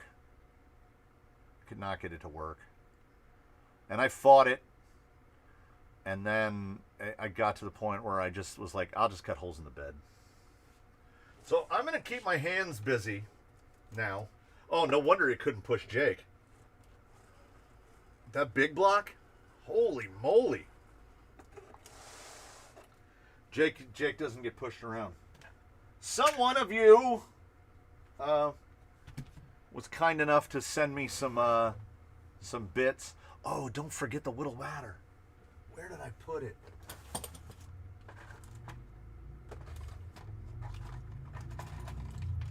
That's not it. That's not it, is it? That's too big. I think is that too big? Is that the ladder? I also think, I think I put that stuff away. Oh, I put that stuff someplace safe. Oh, I have a black thing for that. Now I gotta find that. At least, no, I think the ladder that he has is supposed to like go in it. It goes at like an angle.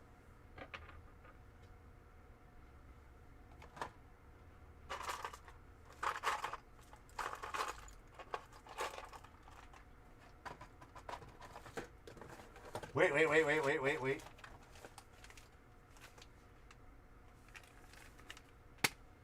Still in the bag. I knew I'd find it. Okay, I didn't know. I suspected. Okay, I put it on his roof.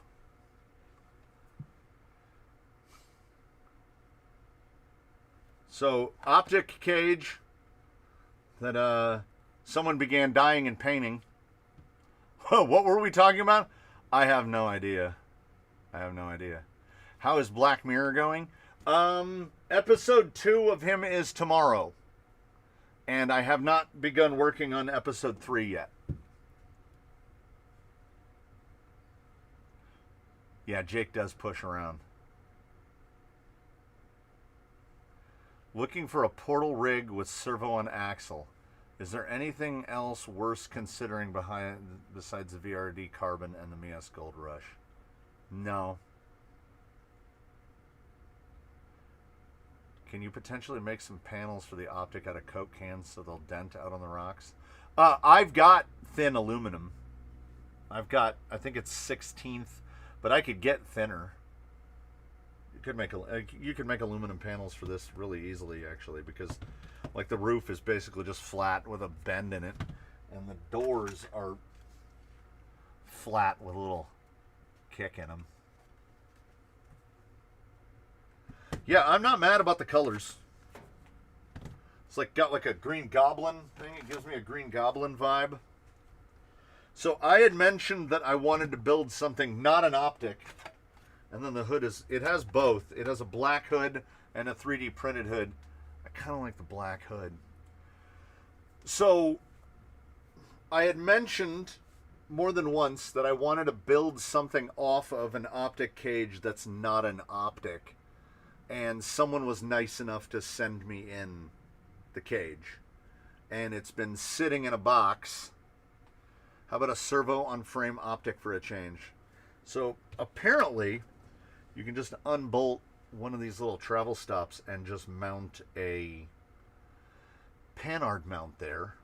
The problem is, I used my last I used my last Vanquish panhard mount up. I'm not ruling it out. If I can successfully get a panhard mount on that chassis, I will do it. But I'm going to dig the bins right now. I'll dig the bins. I will dig the bins, and if I have a Vanquish panhard mount, wait, I think I also have one not disassembled Vanquish chassis. Is that a Terabug? This is an optic. This is an H10. It's kind of impressive how heavy it is. If you put that thing on frame rails, it would be unbelievably heavy.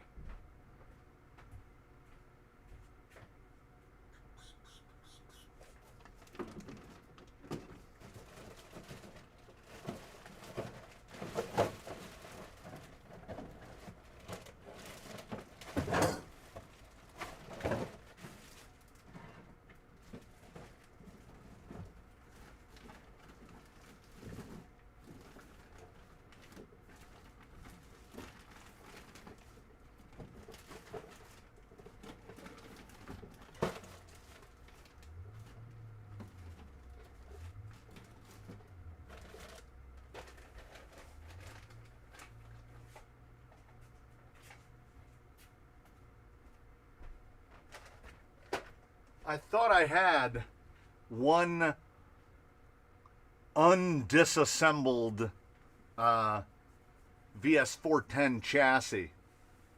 Apparently I was wrong, because I just looked and it's not over there. So we have a 3 to 5% chance that there is an unclaimed panhard mount in the Vanquish box. I mean, it doesn't necessarily have to be a Vanquish mount. It would sure help. I am still iffy on when to get a crawler. I might be able to acquire through photo work, but for a used chassis, what would be a good price to go for? Mr. Perito? Mr. Perito, that's an extremely tough call, because there's so many things. It's really going to come down to what you're looking at and what you're buying. Like how close to RTR is it?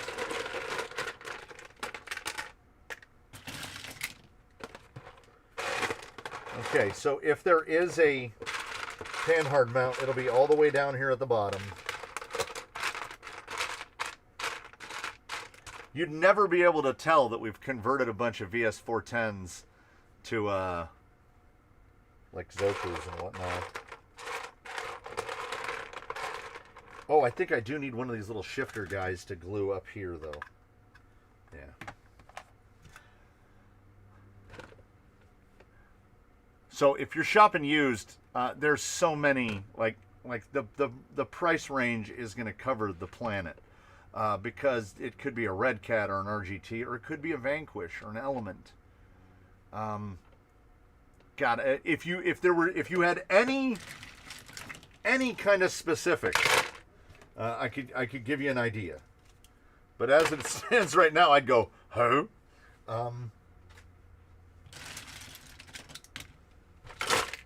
I lean to the Sport, and it can put electronics into it, but I need to have at least a roller.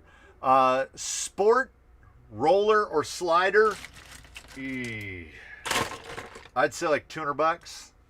It's probably, if it's in good shape, between $150 to $200 is what you're probably looking at used. If the body's not really super beat, yeah, there's going to be a wide range. We've got a Discord. You can go in the Discord and pop a picture on there, and someone will tell you right quickly whether or not it's worth the money. You gents in the Midlands do anything to... Oh, That's a British question. What happened to those AliExpress Curry axles? Which ones? The ones that are on Ghost Rover?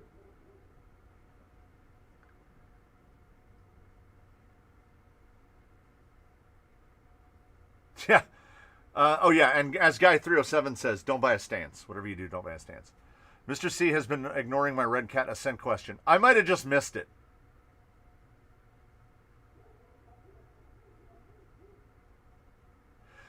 Here's my advice about Love, Death, and Robots. If you only watch one season, watch the first one and then just stop. They've kind of gotten consistently, it's been just like this. It's been this slow downward. That actually works better if we're way down here. It's this slow downward like that. The first season was outstanding, and each season has had a good one here and there, but the first season was really good. Oh, get a Red Cat Ascent. Don't listen to him. Don't buy anything Red Cat. I've looked at the Ascent, but I think the weakness is in the axles. All right. This guy is already steps ahead of the game. Because if he can already identify that the problem with a Red Cat Ascent is the axles, before he even gets to the geometry, which takes longer to realize, he's already ahead. He's in good hands all on his own. Someone asked about, you have a couple of panhard mounts? Yeah! Someone asked about the gearbox. Did somebody ask about the gearbox for this? Yeah. For me, the Sport, the context was a beat to hell Sport outcrawled a new 10.3. That sounds right. And hey, the RDS isn't bad. I'm not talking about drift cars. I'm not talking about the Kaiju, or what's that other one? What's the other Red Cat, like, Valkyrie? Is that their, like, buggy truggy? I'm not talking about any of those. I have no knowledge of the drift car. I don't know. I wouldn't buy a Kaiju, because a Kaiju basically costs the same as something from Arma. And if you're going up against Arma, you better be bringing it. So nothing anti-Red Cat. It's that, like, this is like if, say, you're going out to buy a regular car, and they're like, we're a new car company, and we make this. You should buy this instead of a Toyota Corolla or a Toyota Camry. There's a reason you buy Toyota Corolla. Is car. We'll take you to work every day. Every day. Until you can afford to buy a new car. Toyota Camry is car. That is kind of the TRX4 Sport. If you could modify your Corolla into being like whatever. Like a top fuel dragster.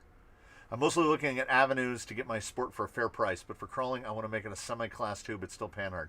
Yeah, TRX4 is great, because TRX4 wants to be chassis-mounted steering.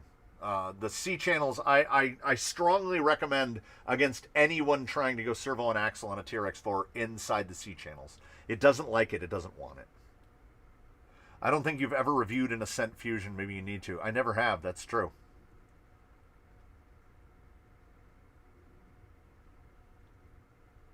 I mean, 30% nitro is right. Building your own does give you more sense of satisfaction. But if you don't have one, the Sport is an excellent place to start. Because I would have formally recommended the Sport kit, which you can no longer buy. So the Sport RTR is just the Sport kit, only it's pre-assembled. So, like, they didn't nerf it. They didn't take stuff away. They just sell it for the same price that they sold the Sport kit for. So, I don't want to get a high trail Sport. I'm just not a fan of the height. If Mr. Perito, if you don't know it, you're way ahead of the game, because you will be much happier in the long run with a Sport than a high trail. You'll be much happier with a Traxxas than you will be a Red Cat. You're already you're way. Show us tank. Okay. Oh yeah. If you want to see the extent of a TRX4.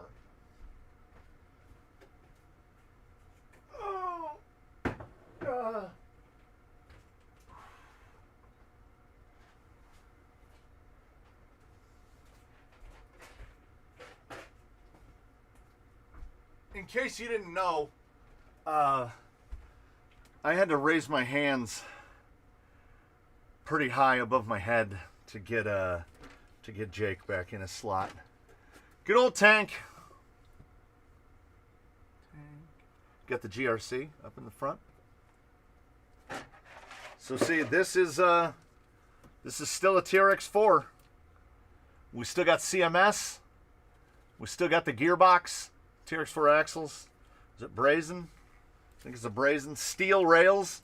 That's why he's got the nice patina going on the rails. Some Chronics on there. Why not? And what's on there? 45 kg blue case.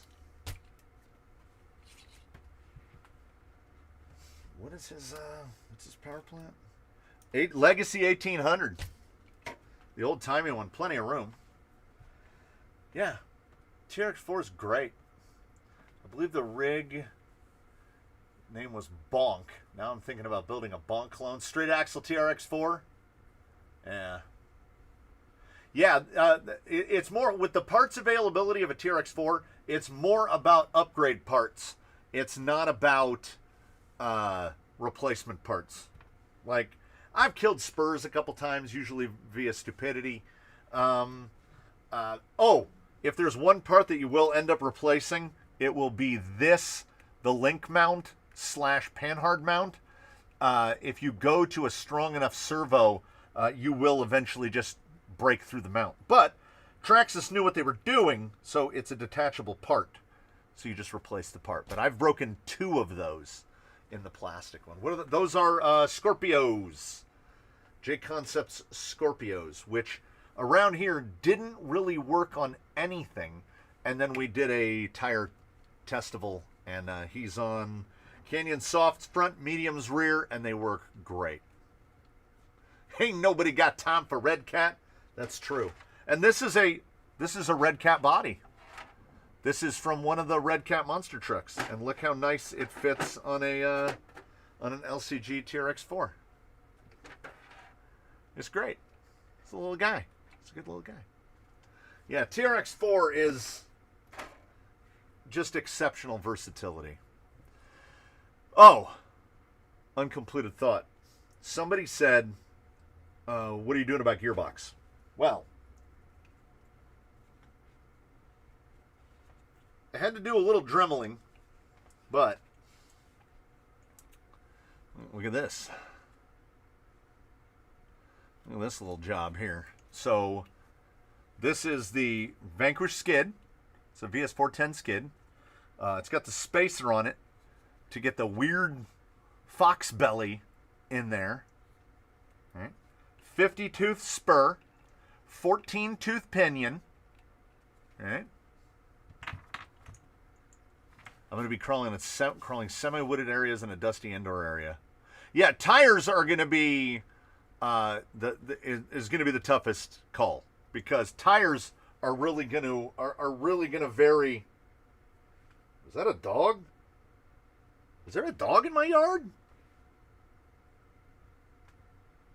My Ring camera out front just said there's movement at your front door, and it's either the biggest cat I've ever seen or it's a dog.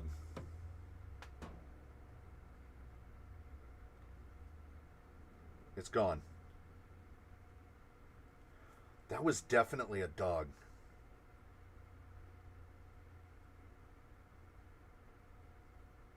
Okay, hold on.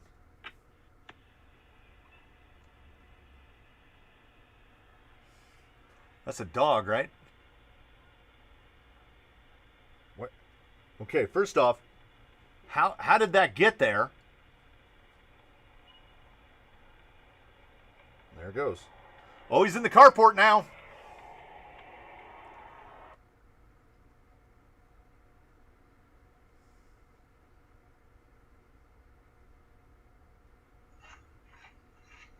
I feel like I have to warn the wife. No, that's definitely a shepherd, like a German shepherd. That would be a really big coyote. That'd be a really big coyote. So, fox belly. Boy, but the question is, how did he get in the yard? There's no openings. Oh, that's right. They can just hop over a fence, right? Anyway. Oh, I'm gonna text. I'm gonna text the wife. There's a German Shepherd in the yard. Haha. Listen, Mr. Hurley. We know about the sound thing. There's nothing I can do about it. It still won't launch. If I try to launch it, it just auto closes itself. Coyote can jump a 6-foot fence like nothing. I don't like that. My Belgian Shepherd jumps 2-meter fences easy. I don't like that either. Yeah, we have like a 3-foot fence, so he's easy over that. I might be able to get a Sport with the tracks, which will not be used, but the orange body is worth it.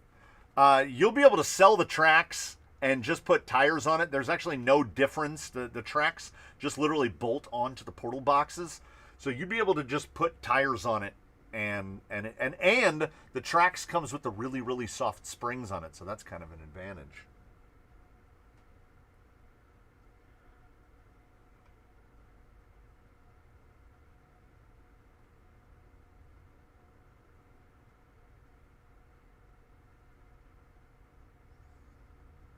Just pass by outside?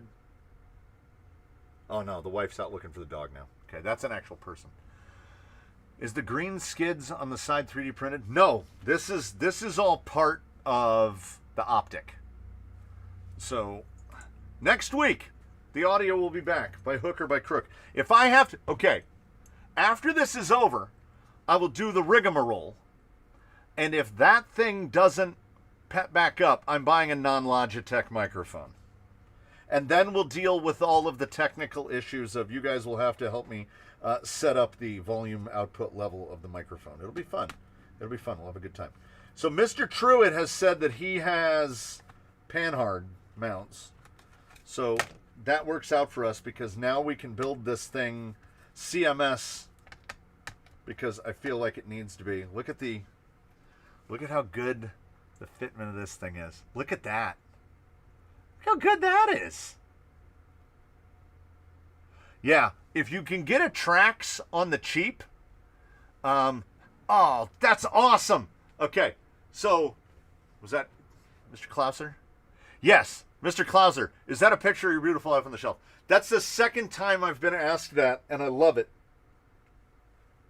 That is Japanese lifestyle expert Marie Kondo. No, that is not my wife. my wife is not Japanese lifestyle expert Marie Kondo. That would be, I don't know. No, my wife is awesome. I can't say with certainty that it would be awesome if my wife was Japanese lifestyle expert Marie Kondo. But no, she is one of the patron saints of the Canyon because buy a Zoom H2N mic. Okay, Kevin, I'm gonna look it up. And so help me God, if that microphone costs like $400. Zoom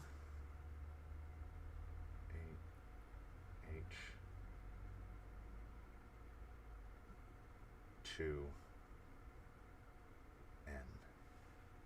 That's a dictation machine. How does that work? No, I'm like, this is just a microphone. Yeah, she sparks joy. This is just a microphone. Where can I find a Discord link? Go to the channel homepage and click on the little thing that says more, and there'll be a link to the Discord there. I might still have the aluminum element one.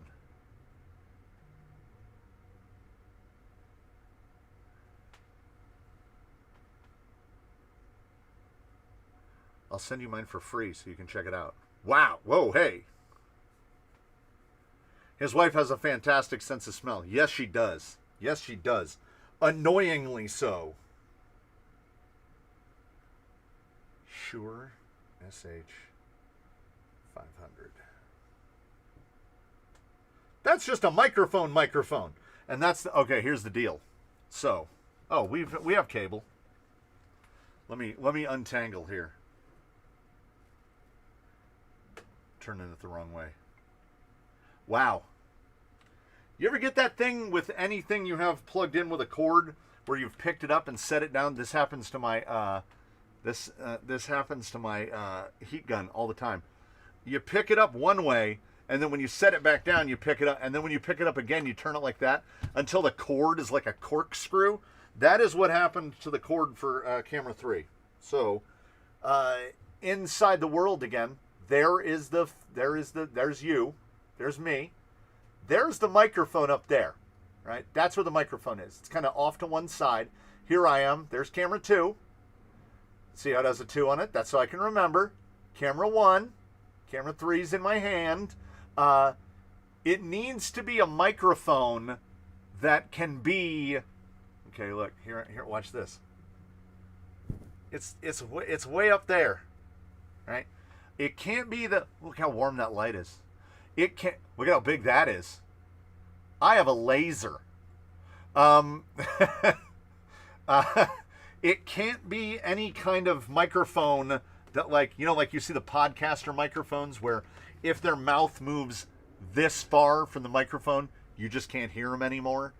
I need a microphone that works like an ambient microphone, like it's listening to the whole room. And I use a completely different microphone because I need a 3.5mm input mic. I use an unpowered Comica shotgun mic. That's the mic that I record all the videos when I'm doing, welcome back, everybody. When I do all those, it's all on that mic, and that mic works great. No notes. Just go for a Corsair microphone and deal with their beautiful software. I don't know. The way you said that makes it sound like it isn't.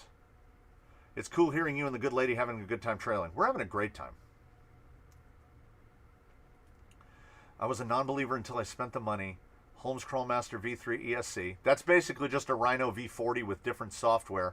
And then a version 2 10-pole in-runner. My Zoku FF is not moving when powered unless you tell it to. That's a lot of money, and I would be more than willing to wager that it's not going to be appreciably better than any other decent.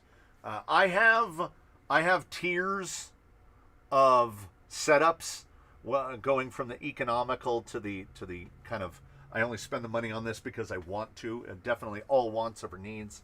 And Holmes is up there flirting with the money you would spend on really letter specific stuff.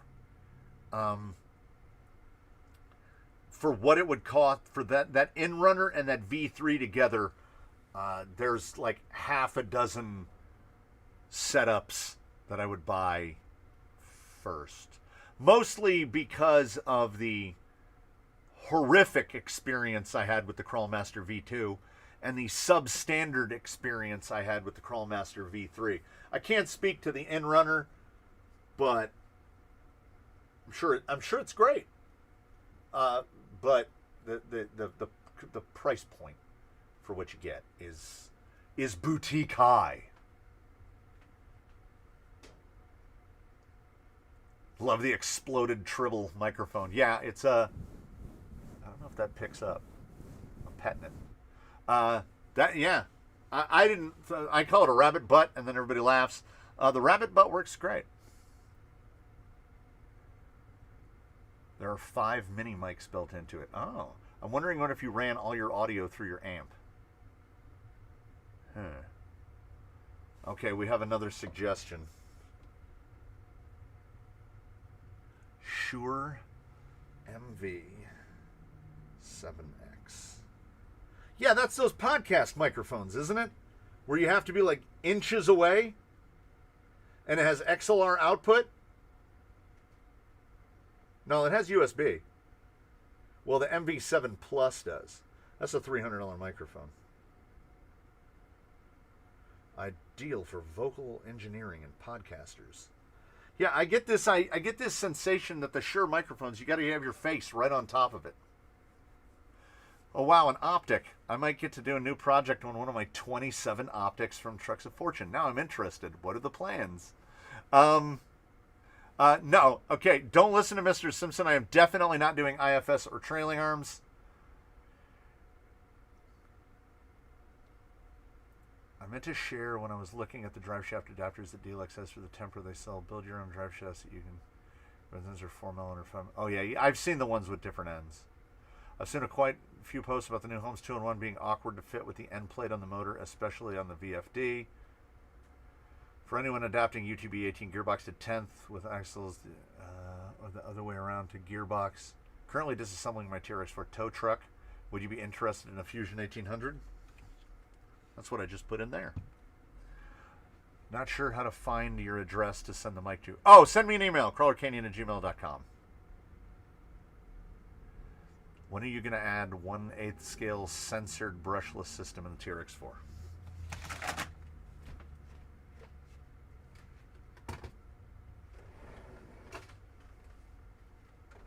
Have you never met Ironsides?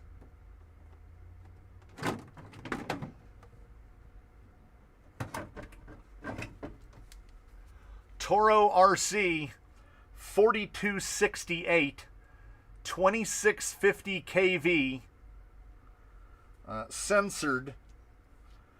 You got to trim the servo mount just a little bit. 3S. Let me find a battery that has a little bit of juice in it. Because if you've never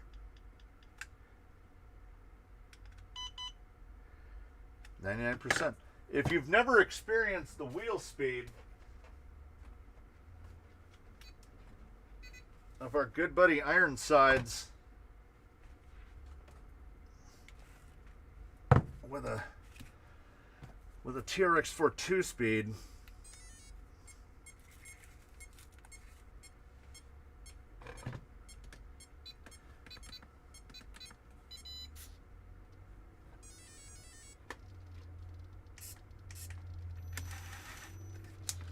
make sure we're in low. Oh, we got to do it this way, or it'll eat holes in the foam block. So this is first gear, and here's how. You want to know what drag brake sounds like? It sounds like it's going to snap all your stuff.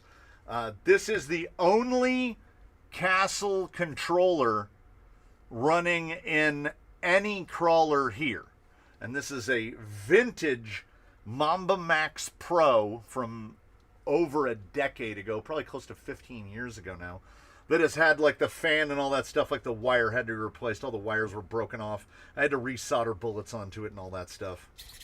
MKS 550 HBL, which is a loud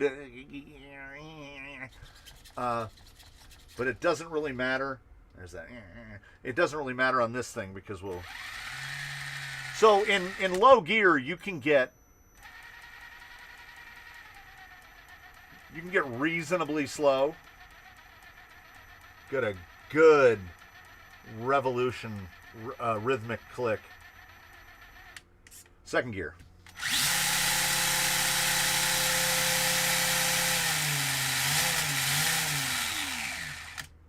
It starts to bring them out a little bit.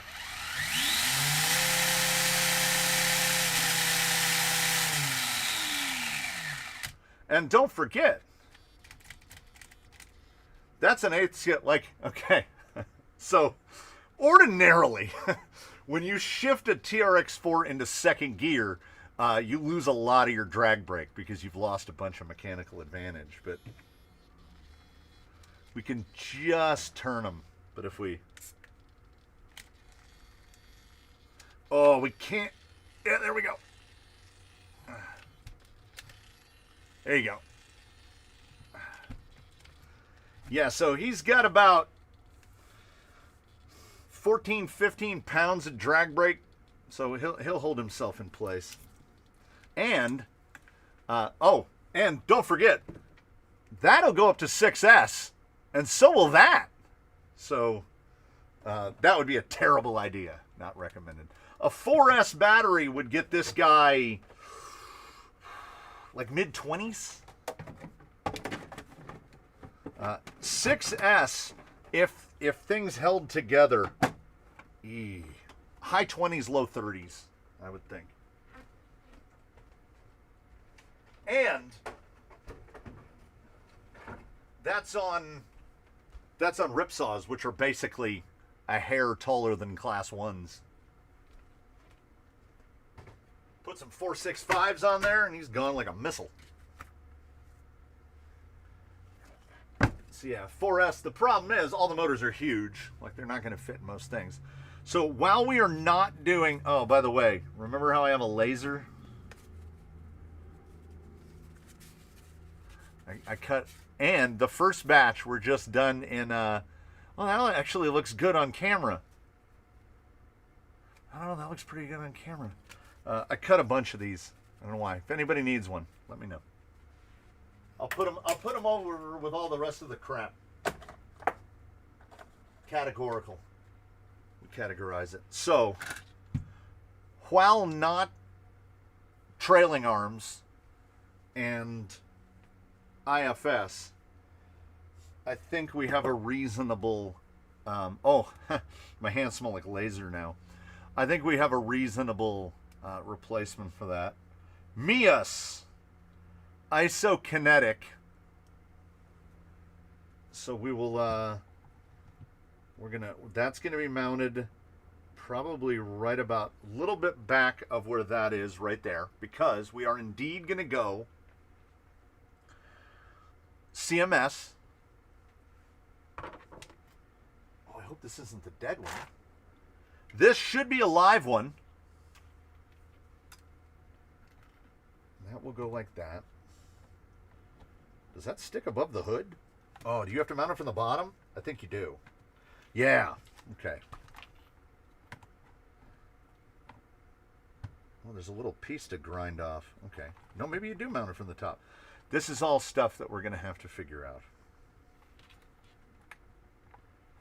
Because when I saw it, I was like, man, I would really like to set that up chassis mounted steering, because it seems like the jam. If it proves to be just a headache, I'm seeing scale accessories and scale bodies. No, not at all. Mr. C, do you have a secure 3625 with EXC in the fleet? Mr. Northrock, we probably have about 10 of them. If you have watched a tire review on a 3S tire, Wolverine just runs this secure Escape 3270 amp with the 3625. We have many. And then if you add in the Escape 3220 amp, we probably have 6 or 7 of those at this point as well. The Zoku FF, both of the Wizards. Yeah. And in terms of ESCs, in terms of AM32s, the only thing I'm buying right now is secures, either the 70 amp or the 120 amp. An MIP sticker would look fantastic. Well, I've used up a lot, but we have plenty. I don't know if this, honestly, this is probably going to end up being the colorway. So there is the front axle, and then we would be remiss if this wasn't the rear axle.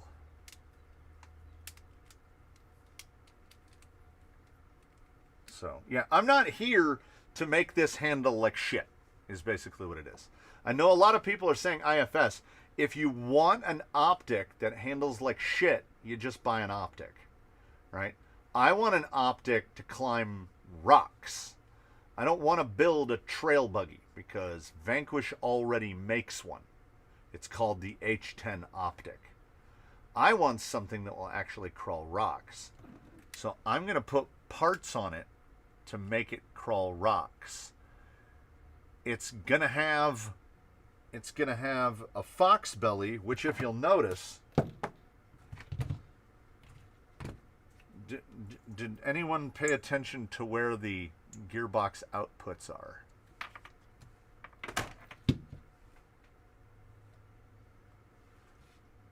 Gearbox outputs. Rear axle. Front axle.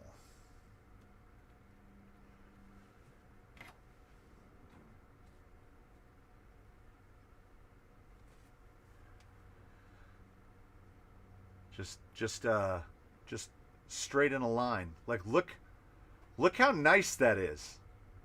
I don't want to ruin that by putting parts that I don't like on it. I don't want trailing arms on it. I don't want independent front suspension on it. I want it to work better. Independent front suspension is going to make it really narrow, and I don't know if anyone else is using the things in the front of their face, but this is a 150 millimeter ruler. So the skid on this vehicle is about 135 millimeters wide. So if you're talking about the total cage from side to side, 155. A typical axle that you're going to pair with IFS is going to be about 185 or 190 pin to pin, which means your tires are going to be right about there. You're going to have no steering throw. Well, let's not guesstimate it. Let's go to about 240.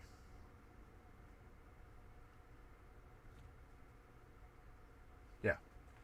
The outsides of the tires would almost be touching the cage. So, like, if you want to do IFS for this, my recommendation, if you really want an IFS front on this, pick out a four-wheel drive thing of your choice. Take that whole front end, like off of an Arma Big Rock or a Typhon or something. Use that as your front end, and then get yourself a prop shaft and attach the two. Now you see, now that kind of does appeal to me, but that's building a whole different thing. Then you're building a UDR at that point. So this, I have no intention of running a small tire. We are going to be running at least a 525, depending on how this thing looks. I've made no commitment to tire whatsoever because it needs to go together first. Our wheelbase will be somewhat lightly determined because we've opted to go chassis mounted steering in the front. Well, as I stand here right now, we're going chassis mounted steering in the front. If it proves to be a pain directly in my ass, I've done enough time struggling with optics that I'm not going to stick with that shenaniganery with an optic. This thing comes with two big bags with each. There is the BTA bracket, and then nestled inside the bracket is the SOA bracket. So we have the opportunity to run it anyway. I'm 99% sure that the rear axle is going to be BTA because it'll just be easier. Like, I might have to do the thing where you take this, like, it should clear. BTA should just clear in the back. And obviously, I mean, it should be obvious, this is the desired tire for it. I want to go 525 megalithics. And if they look a little small, I'm going to put rock bumps on it. But looking at rock bumps up against the cage, rock bumps look a little big. I take that back. Rock bumps look a lot of big. That's like a earth crusher. I think 525 megalithics will be the way to go. You need ISF up front and leaf springs in the rear. There you get your competition rock crawler. Actually, isn't that a Chevy pickup? Isn't IFS front and that's a Blazer, right? Is that a Chevy Blazer? Chevy Blazer is IFS front and leaf rear. Replaced IFS front end on one of the 6x6 rigs. Changed to a full 4-link motor on axle, servo on axle. Yeah, I would think it would improve a little bit. Yeah, rock bumps would be great, but they are genuinely enormous. Like enormous. If it looks like the CG is going to suffer too badly, we'll see. The rock bumps does sound like the mumps. Yeah. Cage is plastic. It's all plastic, except the axles. Axles are metal. Everything on the cage is plastic. Oh, even my, oh, hey, bamboo people. On a whim, I said, ooh, I need to print a piece out, because if you have an optic, if you're fortunate or unfortunate, however you consider yourself, whatever position you find yourself in as the owner of an optic, there's a part you have to print, and it's this piece right here. It's the little honeycomb, and this little socket right here with the hole fits the power switch for a fusion. So this isn't even affixed in. It just fits in by tension. Let's hope I can remove it without breaking it. No, it's in there pretty good. There's that guy. So having not used my 3D printer for like 4 or 5 months, I just tapped the button and said, print me that thing that I printed last time, and it printed it out flawlessly. And I don't have a bamboo. I'm not going to buy a bamboo. I'll never own a bamboo unless the bamboo fairy comes in here and bamboos me. The Kitty works just great. No, I don't really. There's plenty of people that like AR60s. I will take a Capra. I will take an offset Capra axle over an AR60 literally 100% of the time. We only have one vehicle here on an axle that approximates an AR60, which is the G-Made GA60. They are unremarkable. If I, rather than that extra width, I would rather have portal clearance and isokinetics and commonly available parts and heavy knuckle weights and all of the things associated with a Capra axle. The best Capra axle is the one not made by Axial. Axial makes the worst Capra axles, the center pumpkin ones. They're just not that good. My printer does the same thing because I set up my printer right. If you have to set it up, then there's already issues. I have real tools in this building, like a 3.5 horsepower table saw, and when you set it up, you need to build it true, and you need to make sure the trunnion is in line with the blade path, and you need to make sure that you have it wired correctly, and then beyond that, you don't have to mess with it because it's a properly built tool.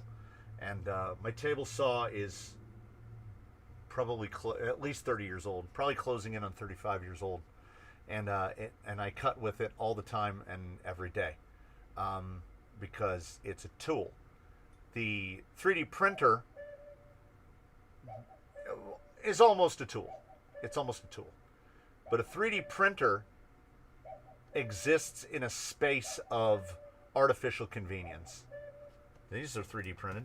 This is a neat little thing. Somebody 3D printed the little bits up front. Neat, right? Gets a hashtag neat. You can't 3D print all this stuff back here, which I made on that table saw over there, because the table saw is a tool, and it's a tool that does a job. And you know what else can do the job of a table saw? You can do it by hand. Take a lot longer. The 3D printer acts as a surrogate for other tools.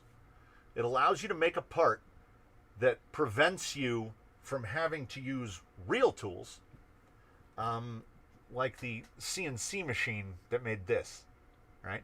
You could 3D print one of these, and it would kind of like look just like this, but it would not have the durability, the tolerances.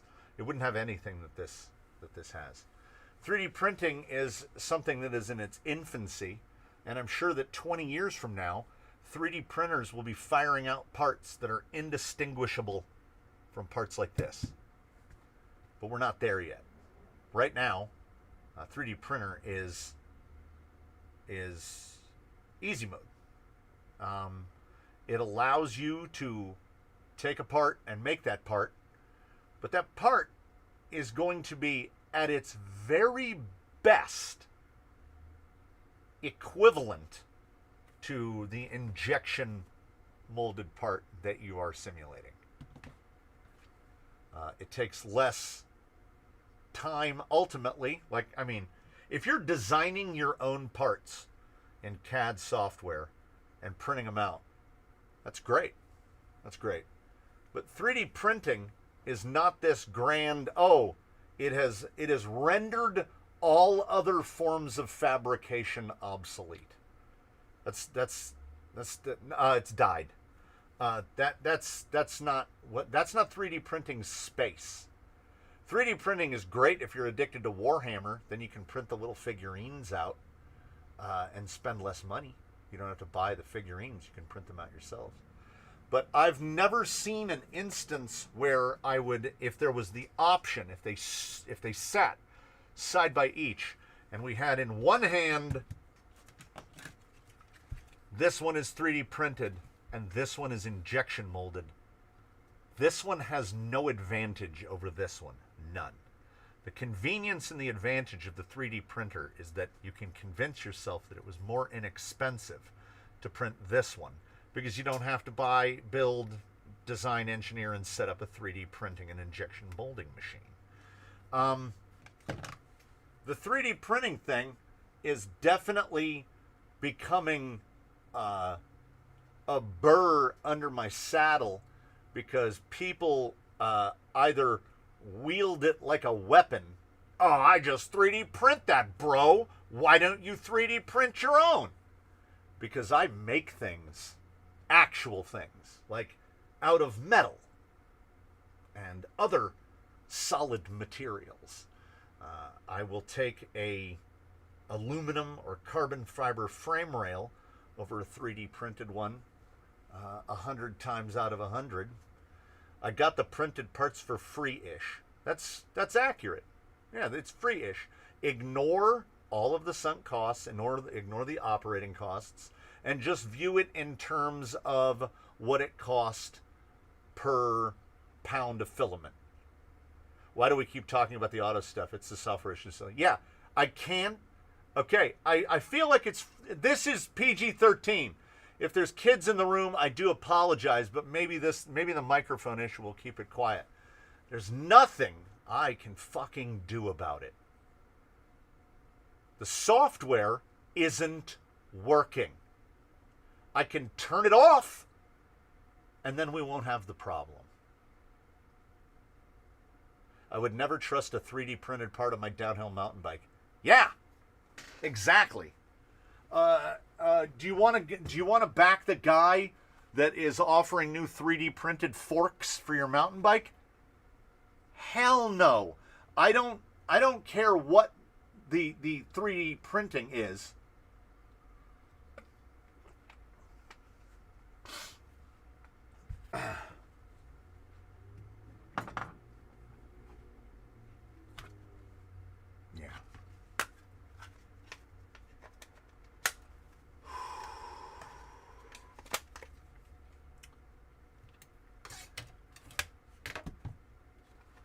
Have you ever had one of those days?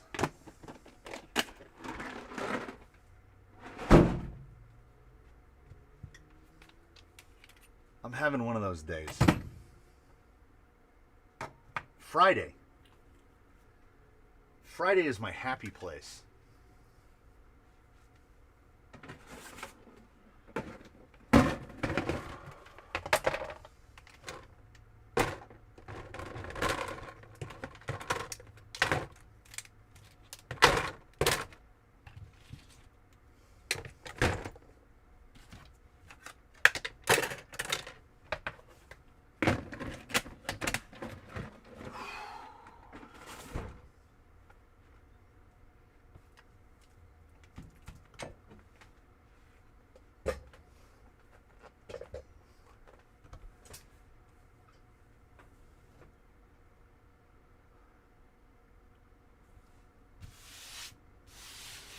last time I got into a whole thing about the 3D printers, people don't get it. They don't. God, I'm really having to rein it in right now, because this isn't even a rant. This is just genuine rage, because it's not the printer. Yeah, that mic is doing something really weird. It, like, usually if I don't say anything, usually the little indicator will drop all the way down. Watch that green bar, okay? Yeah, it doesn't do that. That's not a thing that it does. So without that software governing it, that thing is just gone to hell. And there's nothing I can do about it. And oh yes, right. How could I forget the rant that I was halfway through? People were under this misimpression. I wanted to murder half a dozen people in the live stream of probably a year ago, where people kept saying bamboo, bamboo, bamboo. And I was like, look, you don't understand. It's not the printer. It's the printing. It is not useful to me in a grand enough scale, right? I will just make the part. And 3D printing, I love my laser. 3D printing has not in any aspect made my life easier. So every time, like, it might have been offhand, right? It's an offhand comment. But when you say, because I set mine upright, it's PG-13. Eat shit. All right? Like, I don't need that. I don't need that. That's an implication. And God damn it. I don't want to... I don't like to give any more power or authority to any one person over another, but God damn. We've been at this a while now. We've been at this like 18 months. I love my Friday afternoon. I love it. This is my favorite time of the week. And only right now, just right now, I'd rather be doing something else. For the first time.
Yeah.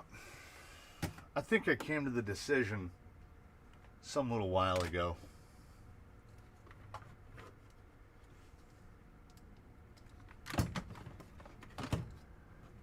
I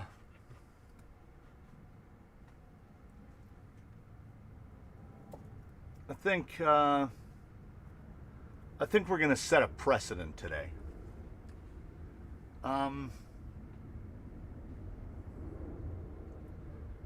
We had a good fucking run, didn't we? It was pretty good. I had some small pride, even though I had little to do with it, in that we would do this, and it was noon to 3:30, man, every Friday. And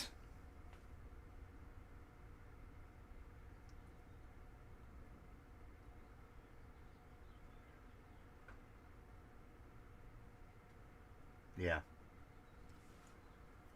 I'll see you all when I